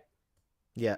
So I'd say, yeah, like that would just be fine. Just forget about it, you know? That's common sense. Move on. Yeah. Say with a Pyraminx, right? There's an extra tip mis-scrambled. Cool. I don't care. Allow it. Or even a tip mis-scrambled the wrong way, right? Yeah. Like instead of doing a U, it's done from solved, it's done a U prime. Connor Johnson, you know, he got an OCR single back at Nats 2023, and he had a miss scramble on one of the tips, but it was just turned the wrong way. It wasn't like solved or it wasn't supposed to be. He just had to turn it a slightly different way, which makes either no difference or a minuscule difference in terms of marginal. execution. And I'm sure he would have still got the record without it. Stuff like that, I think, yeah, cool. Just it's common sense. Allow it, right? And say Antoni had one tick in his favor, you know? That's one tick. These guys, these top clock solvers turn at like 10 ticks per second or something crazy. I think it's even more than that. I'm pretty sure Brendan Dunnigan posted something recently. Must be more than that. Let me see. He posted something crazy recently that said his ticks per second. Aren't there like 45 ticks sometimes in a solve? Yeah, so they must be at like 12 ticks PS. TPS. I don't know. But like it's less than like 0.1 second, you know, to do a tick. The difference between Antoni and Brendan was bigger than that. So I think something minuscule like that should just be fine. Like the difference between that and what the extra they would have received is so much bigger. Yeah. Right? Yeah. Like the difference between like a one move miss scramble and an extra is huge. So I think almost always allowing a slight miss scramble is fairer than giving somebody a completely different scramble. Yeah. Yeah, we have. I think there's probably it's not an easy job administratively, this, because there's a lot of quite ambiguous terms, you know, that need to be defined in the job of doing this, like fair, for example. Like, what do we mean by that? Like, fair to whom? Fair on what level? Why are we not deciding? Why are we not comparing whether one thing is more fair than another? Like you say, that one tick disadvantage versus a DNS. What's more fair? I think it's obvious what's more fair in that circumstance. But yeah, there's a lot of work to be done there. Do you want to hang around for a few more minutes? Because I was going to look at Antoni's mum's post. Sure. Yeah. On the forum, actually. I'm not doing anything. Okay, so... Oh, geez, I haven't linked it. What an egg. Right, so Antoni's mum posted on the forum. Let me go back to the start of the forum here. Changes in the clock podium. Here she is. Alexandra. So, update in the world's clock shenanigans. Alexandra Stojic, Antoni's mum. Antoni, of course, the person who was bumped off of first place and put into third after his solve was DNS'd a couple of months after the fact, has posted now on the forum thread about it. Dear friends, thank you for all your support that we received in connection with what happened to Antoni Stojic, our son. It means the world to us. We want to share with you that we have filed the appeal against the WRC decision. We want to be transparent in contrast to how we were treated. Okay, shots fired. As we were completely unaware of the ongoing proceedings regarding Antoni's case. That's actually a problem as well. That is actually a bit of a problem, objectively, from my point of view. So a couple of things going on here. She's appealed against the WRC decision. My thoughts on that? Well, why don't you give me yours first? I think they're probably the same, but what your first thoughts, feelings, emotions about the potential of this succeeding or this in general? Well, yeah, like obviously right decision to appeal it. I think the WRC, if you look at the announcement they made, I'm like they think they've done everything correct based on regulations, on the standing right? regs, yeah. But the ammunition that Stojic has is, if you look in that original announcement, it says that all competitors in a World's Finals were given the opportunity to check their scrambles after the round. They were told to go to the data table and be like, hey, let me check the scrambles, okay? Giving them the opportunity to see if they had a miss scramble and get the extra at the competition, which would be weird. Like, we finish the next final and then we bring Antoni and Brendan back on stage and they do an extra. Like, that would be so odd. But at least then it's not a DNS at that point. Yeah. So they were said that was an option to them to ensure that they don't get any sort of these DNS cases. Yeah. But multiple people, including, I think, Stoyak, have claimed that they went to the data table to check the scrambles and they were told, like, oh, we're too busy, come back later, or something like that. You know? Yeah. Which actually, from an organizer point of view, that makes sense. Because like, they're putting in times, you know, they're running a competition, you know? They don't want to be looking at some kid's GoPro. Let's just add scramble checking every competitor in every final on top of everything they're doing. That won't have been time budgeted for. I can't imagine that was built into the schedule. I don't know if they said, like, only people on the podium can do this. I don't know if they said that everybody in the final was allowed to go check. Yeah. I don't know anything about that. But also, when did it become a competitor's responsibility to do that? Was this? I know. This was just new for Worlds. This has never been done before, has it? I don't think that's ever been a thing said at a finals, but I heard that every Worlds final they were told beforehand, hey, if you want to check your scrambles afterwards, you can go over to the data entry area. Yeah, but nobody ever said if you don't, you are accepting that you will be DNS'd if you had a miss scramble. There's an end missing from that sentence, which is the consequence. Well, I wasn't there, but I've just taken what I've seen around the place. But I would not expect they would have done that. No.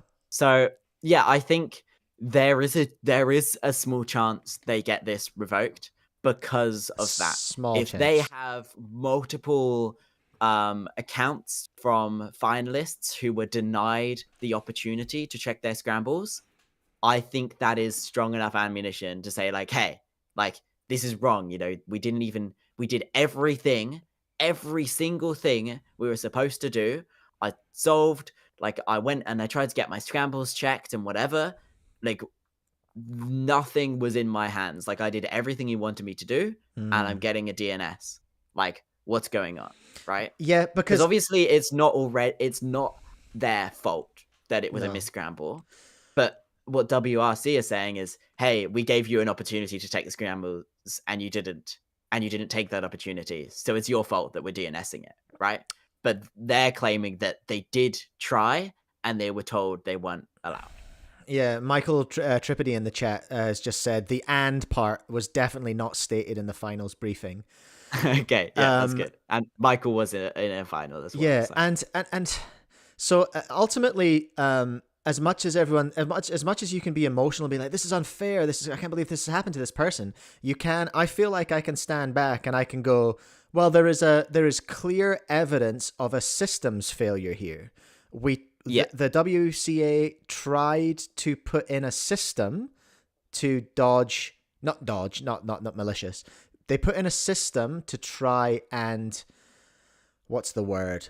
Mediate misscrambles or account for misscrambles. But what we are hearing is that system failed. And so the responsibility for that misscrambles, that falls back on the organizers and the WCA, just backing up the case that there is no fault on the competitors is kind of what I'm saying. Mitigate. Thank you, Chang. Mitigate is the word I was looking for. Like, if anything, I hope that if they don't revoke this decision, they try and fix this problem as soon as possible. I don't want them to be like, sorry, 2026 regs are too soon, we can't do it. I want them to just do it as soon as they can, even if it comes in late February. Don't wait for a round date. Don't wait for June 1st or January 1st, 2027. Just get it done as soon as you can. Like, if you're on WRC, this is your priority. Even delay the regs, you know, push the reg changes back a couple of months and then chuck them on all together. Like, this is one of the biggest things holding back speedcubing at the moment. I think procedurally, if I was looking at it, I'd be like, maybe get these changes over the line, and then there needs to be a community consultation solely on the misscramble thing. Put a couple of solutions up or something, you know, put some stuff together, like something like that. But yeah, it does need to be prioritized. I think I'm with you in so much as if I was to predict the outcome of the appeal, I think it's unlikely to be overturned. There is a chance in this demonstrating the system's failure, but the WRC, is that the one that Carter runs? RC? Yeah, so they're RC, and then now it gets sent to the appeals committee. But WRC, I think by their job description and by the regs, I think they have done their job correctly. They have implemented the regs as written. Just emotions outside of it, feelings outside of it. They have done their job as directed. And this is one of those situations where, we found out that job as directed, there's a failure in the, we've uncovered essentially a failure very publicly this time, but not for the first time. And I think it needs to be for the integrity of the sport moving forward. I think this is looking at it in the big picture kind of way. These kind of results we can't have this again. We just can't have this again. I think what would be a saving grace for the Stoics is say they found whoever was at the data table that told them that they weren't able to check the scrambles, right? 10-year ban. Find that person. They find that person, and then they get that person to admit that they said that. If they had something like that, they had evidence that they weren't allowed to, I think that might save them. The Stoics, you mean? Yeah, it might save the Stoics. Yeah. If they have proof, if they can find the person, find someone who said like, we were really busy, we didn't let people check scrambles. Then they'd be okay. We don't really want to witch hunt either. That's the thing. That's the trouble. We're not, because we're not wanting to like accuse these people.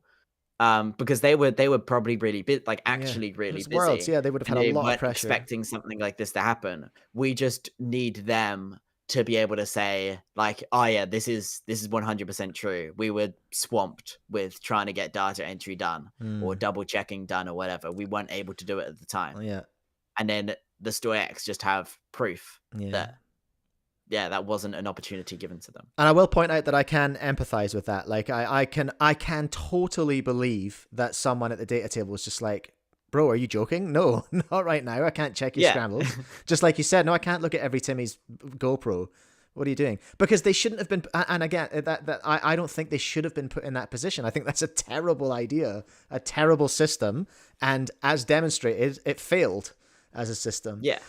Like, imagine if we were at the Olympics at the 100-meter finals, we finished the sprint, and all of them ran over to a little screen, and they're told to watch their start. Yeah, I mean, they pick some of that stuff up, but it's the stuff afterwards, or it's not ideal, and it needs to change if we're to look professional going forward. But anyway, so.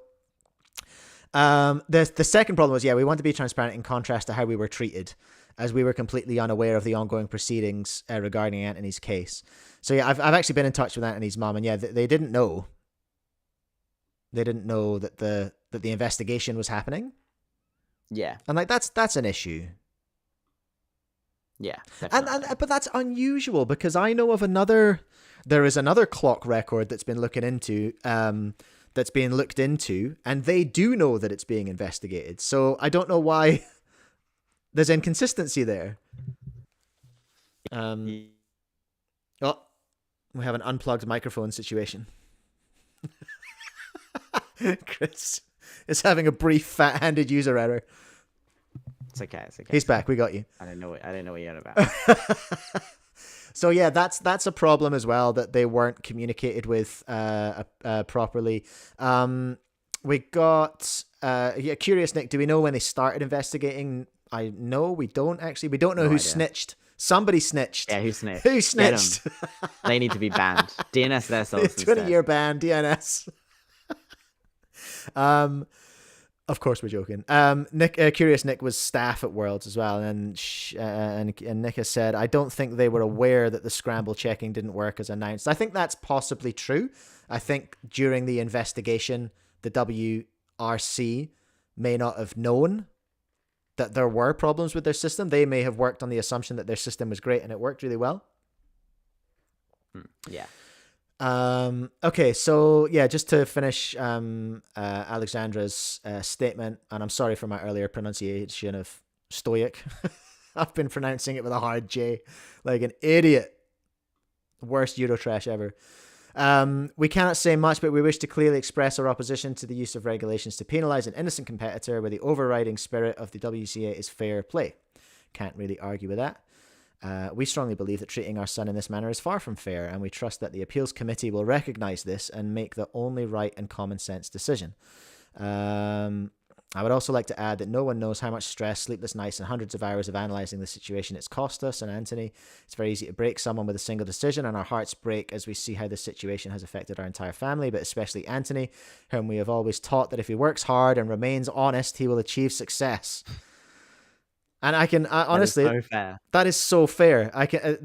Any of the parents in the chat are going to be hearing that as well. That really brought it home to me in a way that I hadn't really thought before. I was just like, no, this isn't a pro cuber. This is a kid. You're destroying this whole kid's outlook on life. You know, he's never going to try hard again. I mean, you know, without being too dramatic, that is basically what's happening. You know, he's grinded. You're giving this kid trust issues for the rest of his life. He's gonna be he's not gonna what's he gonna do? I mean, what's the obvious outcome of this for Antoni? If Antoni packs in cubing and never does it again, it's just like, that's fair. Okay, so I get it. If he just bails on the sport, that's totally understandable, and cubing deserves it. You know what I mean? Because it's treated him so unfairly. So she finishes by saying, at the same time, we do not wish to open the door to further discussion here. Whether the decision will be changed now rests solely with the appeals committee. However, we would be grateful if you could once again demonstrate your support for Antoni. So yeah, there's that. There's a lot to this. Hey, this one just keeps on going. It just keeps on developing. But for now, it's a waiting game again. We have to sit tight and wait for the appeals committee. But what's interesting is talking about the prize money was paid out after the decision was made. So, you know, they sent Vladimir the money. Yeah, Volo's balling with the prize money. So what? Yeah, the $1,000. 1,000 US. Huge. It's not insignificant when you're like 12. For clock, that's not bad. For clock, that's pretty good. You're like a millionaire as well. That's like That's I remember when I would like find $10 on the ground at like 12, and I'd be like, "Yo, look at my Lego with this." Exactly. This is great. And you know, his parents, they don't live in Seattle. They came from Poland to do this comp. Yeah. They spent way more than that. Oh, they spent 10 times. They probably spent 10 times that to get there. So not insignificant. But what are they going to do? Are they going to then be like, "Oh, yo, Vladimir, can we have that $1,000 back?" And he's going to be, I think, quite within his rights to be like, "No, I spent that I think WCA have to cough up. Yeah, absolutely. Absolutely. Volo can just be like, "Nah, come get it." Come scrap, man. Yeah, let's go. So yeah, there's, I mean, that would be, if they were to ask Volo for it back, that would be huge, disastrous for them. Yeah. Oh well, it's not how I wanted to be talking about Worlds after Worlds, but unfortunately, it's basically the post Worlds conversation.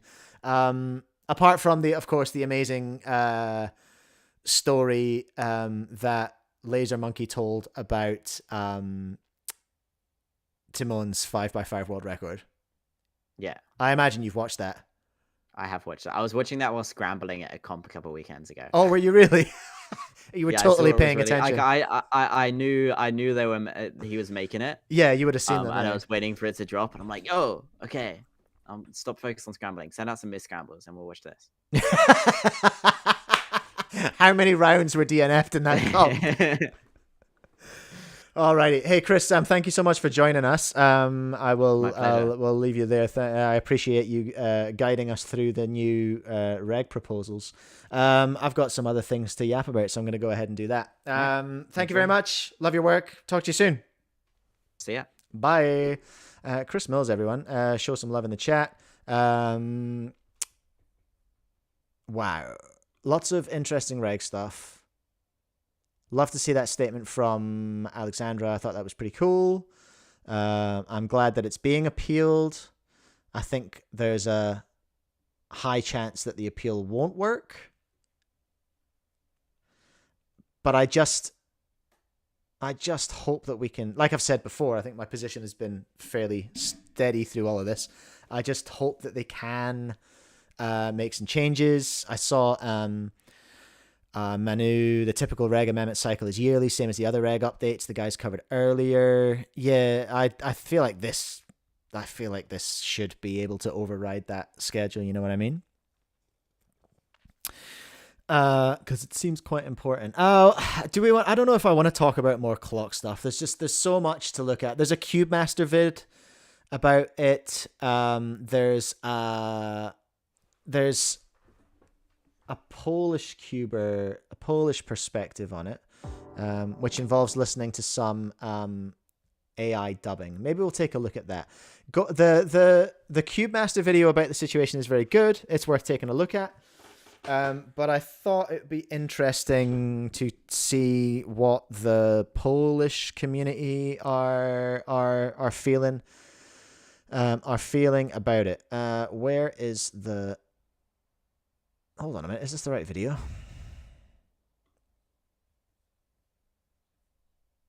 Is this even the right video, Mike? No, I'm just seeing 3x3 scrambles here. What the heck is this? Bear with me, everyone. But stand by. Stand back and stand by, everyone. I can't read Polish. That's an issue. So, oh, here we go. Here we go. I found it.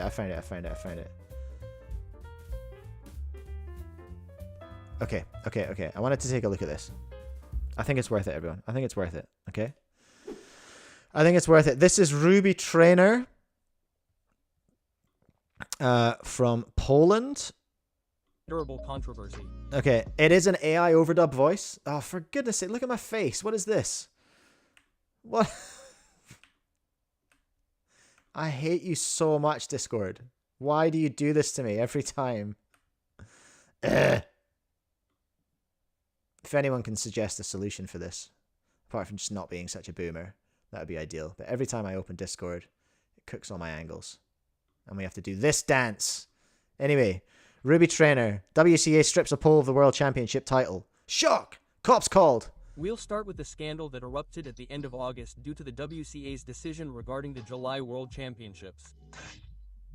You surely remember the fantastic performance of our compatriot Antoni Stoic. Of course I do. After an incredibly exciting final, literally... Not my compatriot, to be clear, but Ruby Trainer's in the last attempt, with a time of 2.5 seconds, snatched the epic World Championship title, overtaking American Brandon Donegan.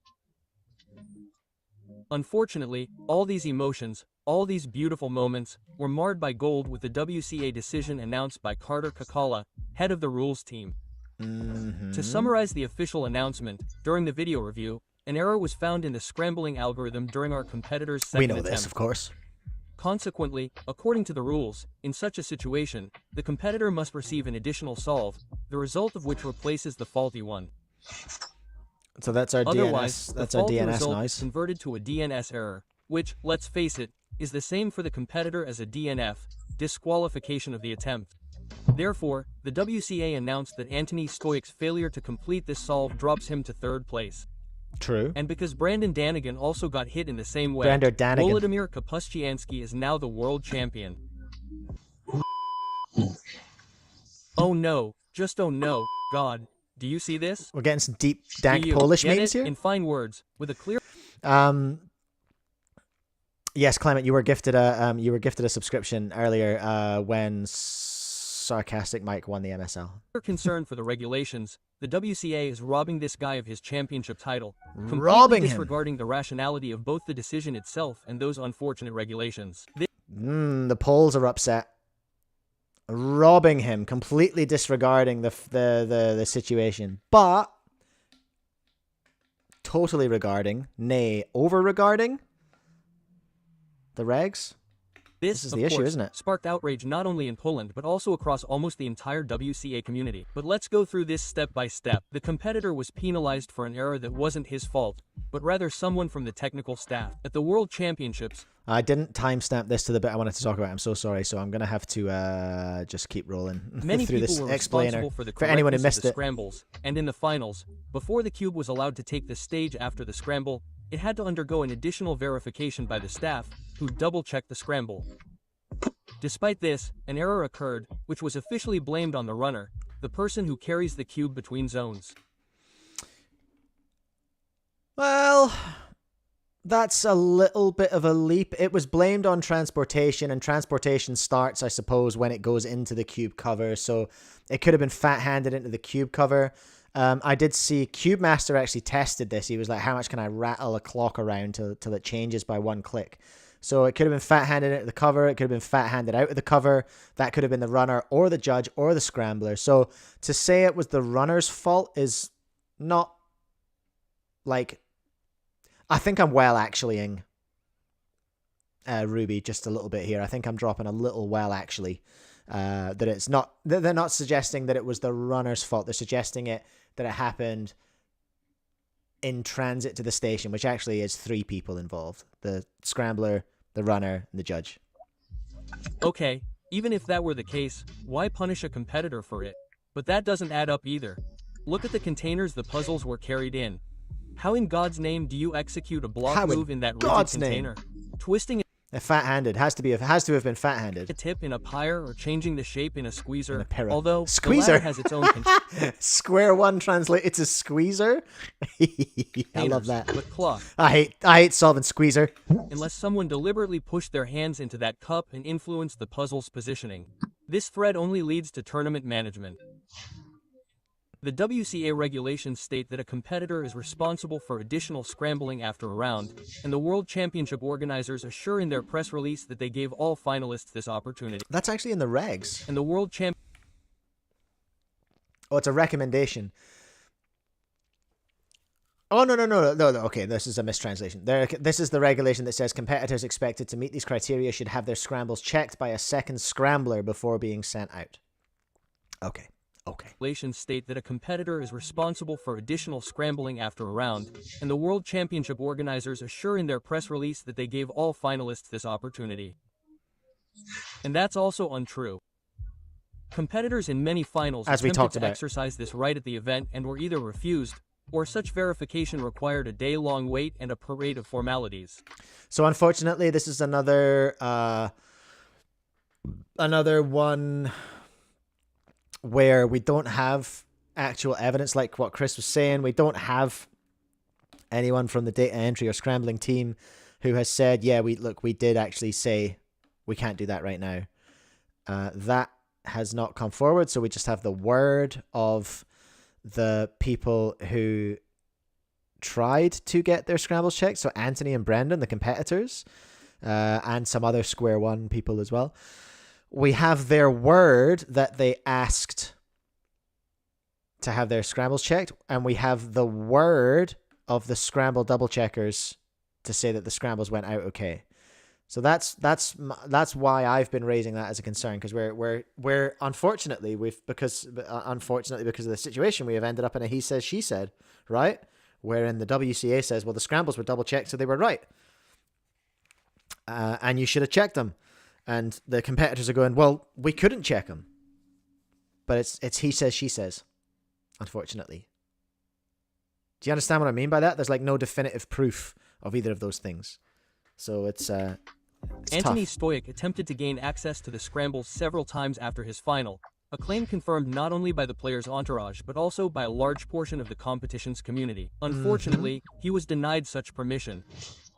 The WCA writes that their decision is to eliminate subjective results. Seriously, the player steps onto the stage, performs his duties in full view of the cameras, assisted by the referee.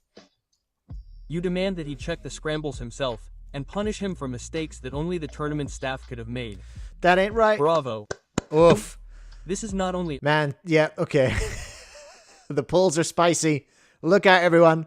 The polls are unfair. mad. It demonstrates how I easily get the it. tournament staff can influence the results of major tournaments these days.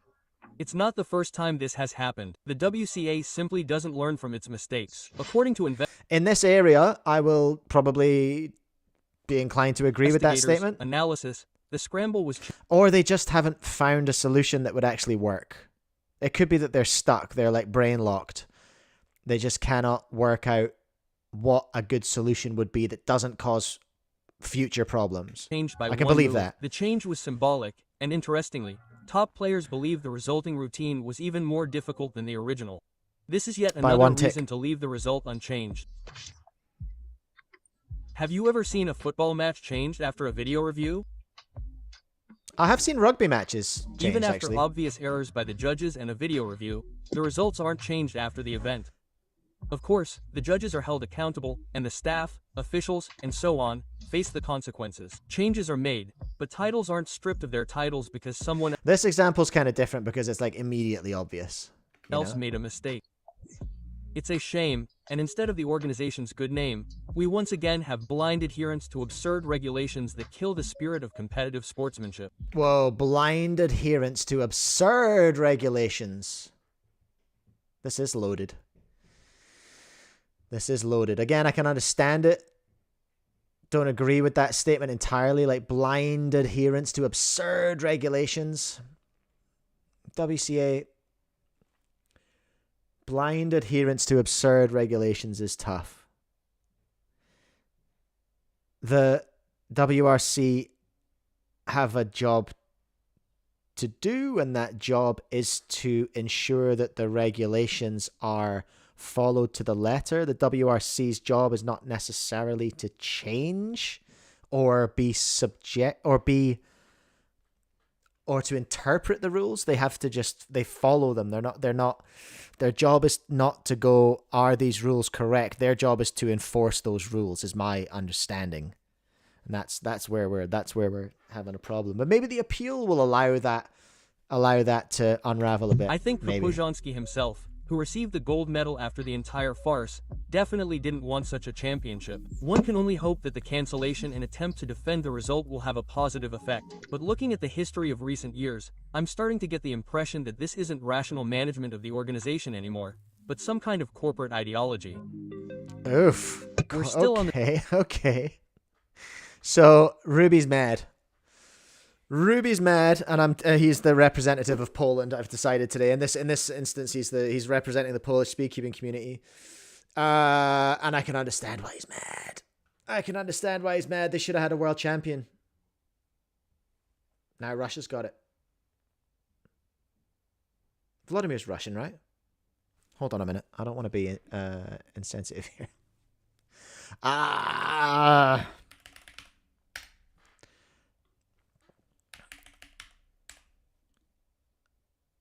What's Volo's last name? Oh, jeez. Hold on a minute. Volodymyr.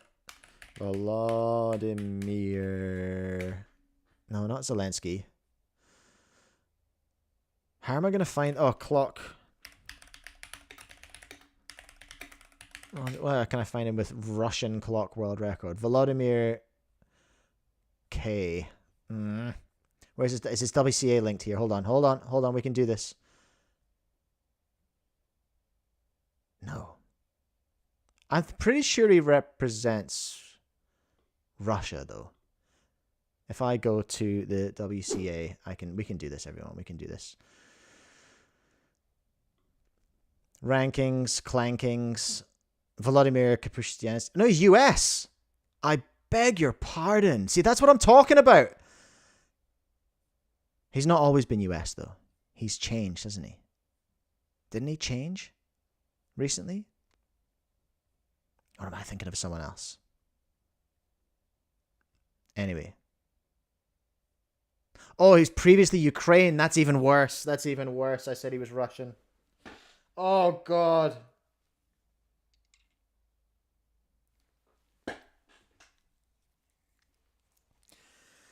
Oh. Okay. Vladimir. I'm so sorry. That was not very cool. Volodymyr representing the US, previously Ukraine. It's not how he wanted to win. Not how he wanted to win clock. But yeah, really interesting to hear that that Polish community perspective.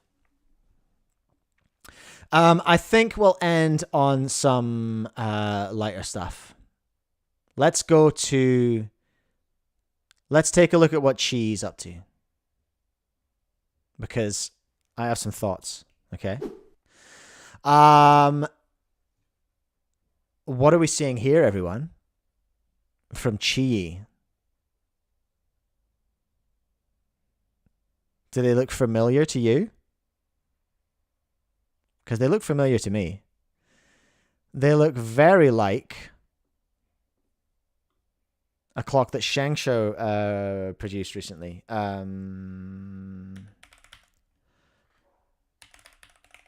Don't they? They look very similar. Oh, they don't have them on Speedcube Shop. Ah, yeah, here we go. They look very similar to this goofy goober over here, the 3x3 clock. And remember, there was a 5x5 clock as well.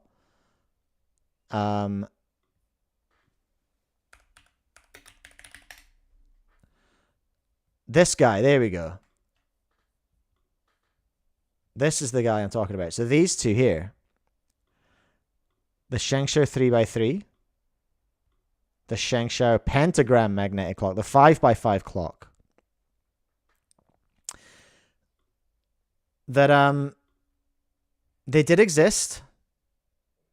I don't know how many of them. I certainly didn't sell very many of them. They weren't hugely popular. Like, it's so turbo niche as to be comical. This one is cute, though. Alright, I can't hate too much on the 3x3 clock. But it looks like Chi are pulling the same move. It looks like Chi are going to be releasing to combat, potentially, to deal with the fact that Shengshou clocks are coming out. They're trying to put more products out by copying previous weird Shengshou clocks. So it's a bold strategy. Shengshou are bringing out a clock which is a direct competitor to our clock. How do we combat this? Let's bring out those same goofy clocks that Shengshou made 2 years ago.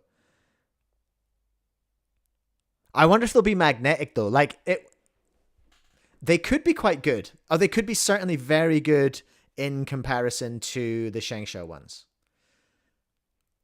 That is a possibility. That is a real possibility. If they made them as good as the regular Chi clock, then that would be cool. Chang, lol, copying. That's what Chinese business strategy looks like. Yeah. Yup. But yeah, so that's happening from Chi, but also from Chi. There's nothing else really I can say about that. There's not really much else to talk about there as far as I can see, except that it's just a funny move that they are coming out with literal Shengshou products. As you could argue that Shengshou have copied Chi, but Chi doesn't have a monopoly on the magnetized clock. Even if they did patent it, which I'm sure they did. Just like Chang saying, Chinese companies don't care about patents. That's a broad generalization I just made. But it does seem to happen a lot. It does seem to be flagrant disregard for patent and IP in China. Well, that's not true. Patents and IP culturally is embraced differently in China than it is in Western countries I've lived in, for example. Chang, what patent? So this is also happening, everyone. There's also a competition going on. There is a competition going on for the next clock. Chi have asked for people to submit their own clock color scheme ideas, which is very exciting. I really wish that Chi would offer replacement parts in tons of colors. Like, all the pins. Can I just order these pins? Can I just order some red pins, please? Can I do that? Can I order these wild green pins right here? There's a yellow right here, Chang. Yellow right here. Some yellow hands. That could be a yellow one in the back. Is that a yellow one there? Maybe. Why not yet? Wait, why no yellow? Why are you saying notice no yellow? Is that a bad luck color or something? Is that a cultural color that we don't want? What would I have? What would I have? I would have Littleton rugby colors. I would have blue and yellow. That would be my dream clock. Blue and yellow for Littleton rugby. Chang would go black and yellow. That's a basketball team, isn't it? What's that song about? Black and yellow, black and yellow. Is it a basketball team? Or is it a football team?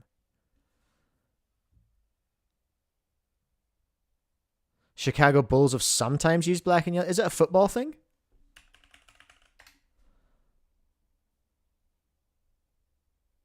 Nope. American? That's what I meant. I meant American football. Pittsburgh Steelers? Is that song about the Steelers?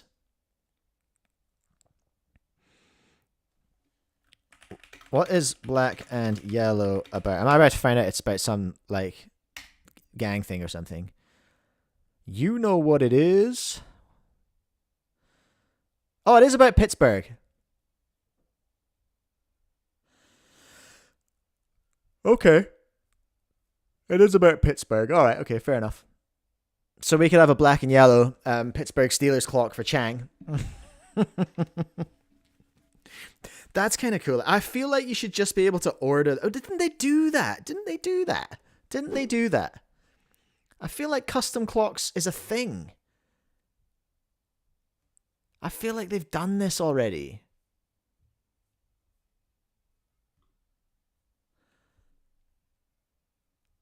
I feel like we talked about this already. Like, no. I feel like distributors could do their own colors, because I've talked about getting the Littleton rugby colors one. I'd love to do that. Get like a limited run of blue and yellow. Because I've already got the Scottish one. We can already get a blue and white one. And black and white would be like the All Blacks, and we've already got that as well. So I'm kind of covered in those big ones and the big hammers. I've got Scotland. I've got New Zealand. I want Littleton, blue and yellow. What else could we have, We've got red and white for the English as well. What would the US have? You want red, white, and... That's what we talked about. We did talk about this because we talked about getting a tricolor one. We talked about the red, white, and blue. So red on one side, blue on the other, and red... No. Blue on one side, white on the other, and red pins. Would that be it? No, what are the stars? The stripes are red and white, right? Wait. Blue, white, oh my god. Oh my god. What is wrong with my brain? Somebody's calling me. Sorry, I can't talk right now. Yeah, so you'd want it red and... I suppose technically you'd want it red and white with blue pins. So if you could get the red and white clock, and there was a red and white one. There was a pink one. Has there been a... Yeah, there's a red one. So this guy with blue pins, that's your red, white, and blue. I like that.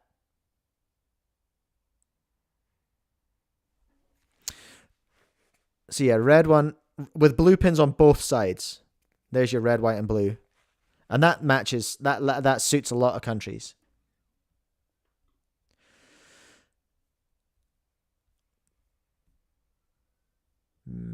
Well, so to bring it back to where we started with this, they are now launching a competition for the next limited edition clock. So if you want it, you can go and get it. I really wish they would just release parts in colors so that people can just buy whatever they want and just mod it however they want. I think that would be the best move. I think they would shift a lot of parts. If those parts were reasonably priced, I reckon Chi would shift a lot of parts. I would back that. And I would stock that for sure. For sure. I'm getting towards the ends of things now, I reckon, today. I'm getting towards the end of it. I'm gonna go run to the bathroom, and then I might have a game of Fortnite. Would that be outrageous? Would anyone hang around for that? I don't know. I played Blitz the other night with Charlie, and I was really bad. I was like, man, I'm out of practice. Been playing so much GTA, I've just completely forgotten how to Fortnite. Embarrassing. So if you want to hang about and talk some more smack, and I'll play some Fortnite, you can come and join me if you want as well. If you want to squad up and have a game, I'll do that in a minute, right? I'm just going to pop to the bathroom. I'll be right back.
Oh, I didn't unmute. YouTube is being super goofy. Very goofed. Right, so I need to put this over. Meow. Where are you? There you go. Super.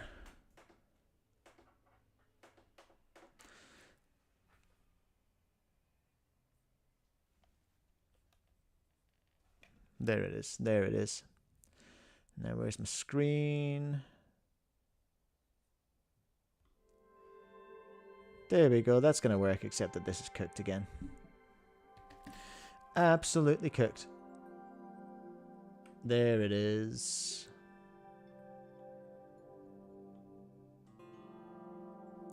Oh, I need my chat back here as well. Oh, restore chat. There we go. There we go. It's back in there. Cheeky bit of Fortnite. Because this is what I would probably be thinking about doing anyway. No, I'm not. We're not GTA 5 right now, thanks GTA. We're Fortniting. Oh god, I hope I don't have to do an update. If I have to do an update, then we might. Then I will just go. No, dang it! Let's just see if we can start it without updating. I should be fine. I don't know. I've never tried to start it without an update. Will it let me? Let's find out. Let's find out, everyone. Let's see if I can get a cheeky victory royale. A cheeky blitz victory. Yeah, I need to delete. I've got San Andreas and GTA 5 installed now. And Vice City. So that's an issue. That's a lot. That's a lot of hard drive fill-uppery, you know? That's a lot. I'm hoping it'll let me play Blitz without updating, though. Because I did the big update.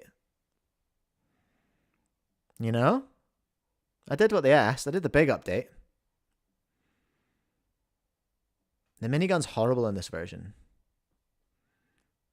It's good for beating the big bucks. No network features. Will it not let me... Yeah, it did say no network features without updating. I'm not sitting on stream while it updates. That ain't happening. Oh, for goodness sake. Alright. What can I delete? How do I even delete stuff? Nope. Where is my storage? I've got controller creep on this one, by the way. I've noticed my little up arrow keeps mucking around. If I've got 45 gigs. See, that's controller creep taking it back up. I've got 45 gigs. How big is this update?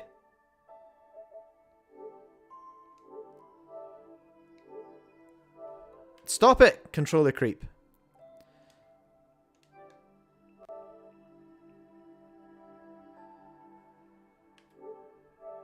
Oh, man.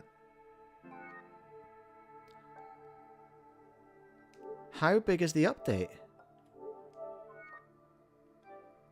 How big is this update? If it's more than 45 gigs, then we're definitely not doing it on screen.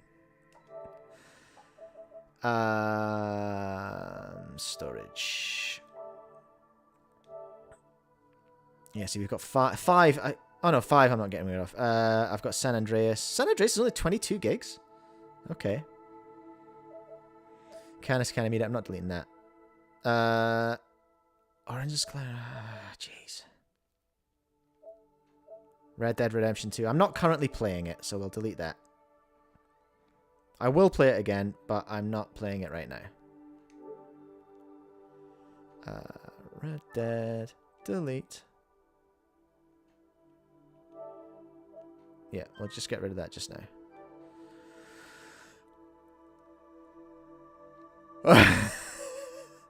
Todd's off for his shower. Good on you, Todd. Thanks for waiting.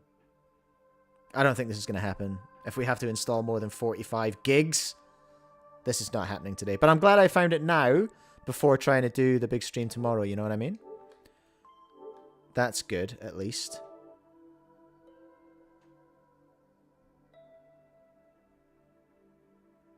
Okay, okay. This is okay. This is looking good. This is not 45 gigs, PlayStation. What were you talking about? Not downloading that fast. Oh, no. Now we're downloading. 8 minutes. See, look, it's only 8.9 gig. You all saw that. My PlayStation's gaslighting me. You all saw that. Chang, New Zealand needs better internet. That's what's happening here. Alright, we got 10 minutes. Well,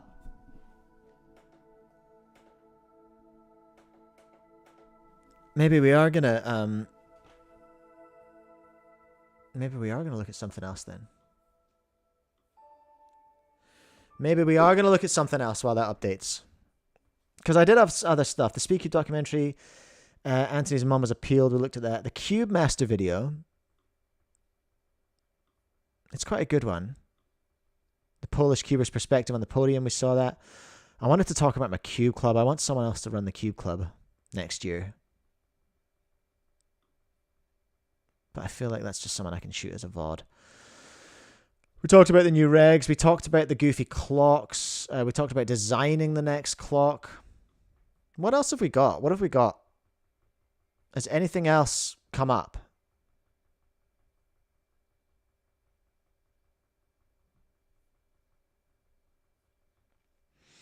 Oh, sorry, you should be seeing this as well. I'm not sure if anything else has come up since yesterday.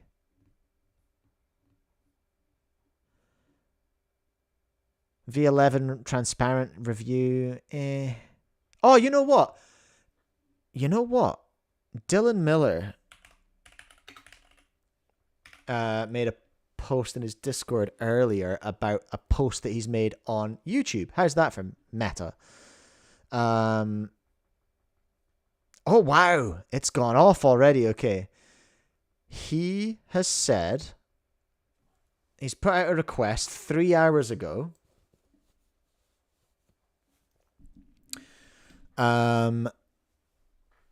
James, that would be great, actually, because mine are pretty old. Dylan said, drop your hottest cubing hot takes in the comments. We'll potentially be reading them out on a secret project that's coming out. Whoa. Canyon coming in swinging. The WCA needs to get their stuff together and PSL isn't interesting. Okay. Okay, bro. Being a top all-rounder is way more impressive than being a top 25 3x3 solver, and they should get more recognition than they do for it. Sure. Timothy is the next Luke Garrett. The pandemic was one of the best things that's happened to speedcubing. Big cube WRs are way more impressive than 3x3 WRs. So these, actually, you don't need those apostrophes there, actually. Zhuan Yi will not become better than Yiheng. Whoa. Yes, I am, James. I've been in there. Cubing should have age brackets as official rankings. I do agree with that, but then I kind of already have one. I'm in the over 40s. I'm trying to think if I have... There's a lot of... vegetable soup is pretty good. Relax. There should be rankings for average of 25. Oh, here we go.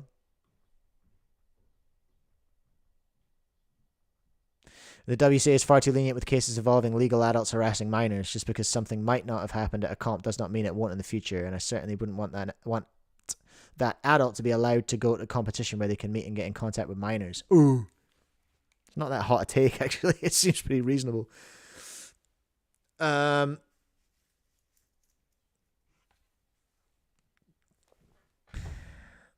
Does anyone have any hot takes? JJ Cuber, 4x4 is a big cube. 4x4 is a big cube. Is that controversial? Clock is top 2 WCA event. That's controversial. If you're older than 18, you're a cubing unk. I think that's fair. Rue best method for 3x3 2H. Rue is the best methods to teach beginners. That's wild. That is wild. Clock is the easiest event to get good at, but the hardest to become great at. Pyramix is better than all the N by N's combined. Relax.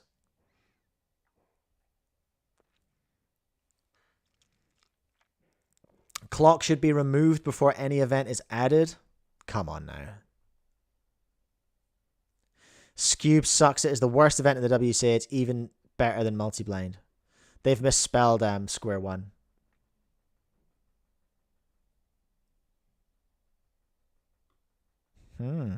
The cubing community is far less welcoming than it used to be and has an increasingly worse bullying problem. And we need to stop pretending that these aren't true. Okay, Elijah Brown. This isn't just happening in the cubing world, but it is happening here.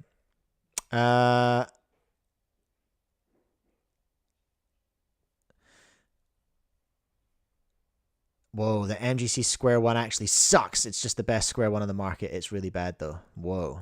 I think all Square Ones suck because Square One sucks. Rue is good, but the users suck ass at it. How dare you?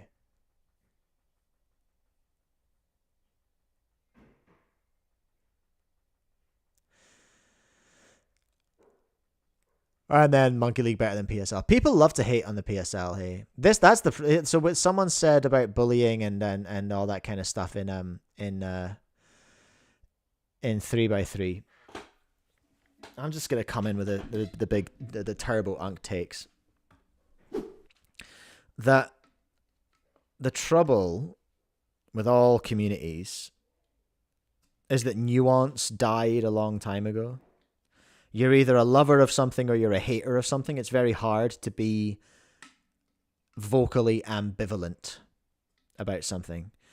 It's very hard to not care and be heard.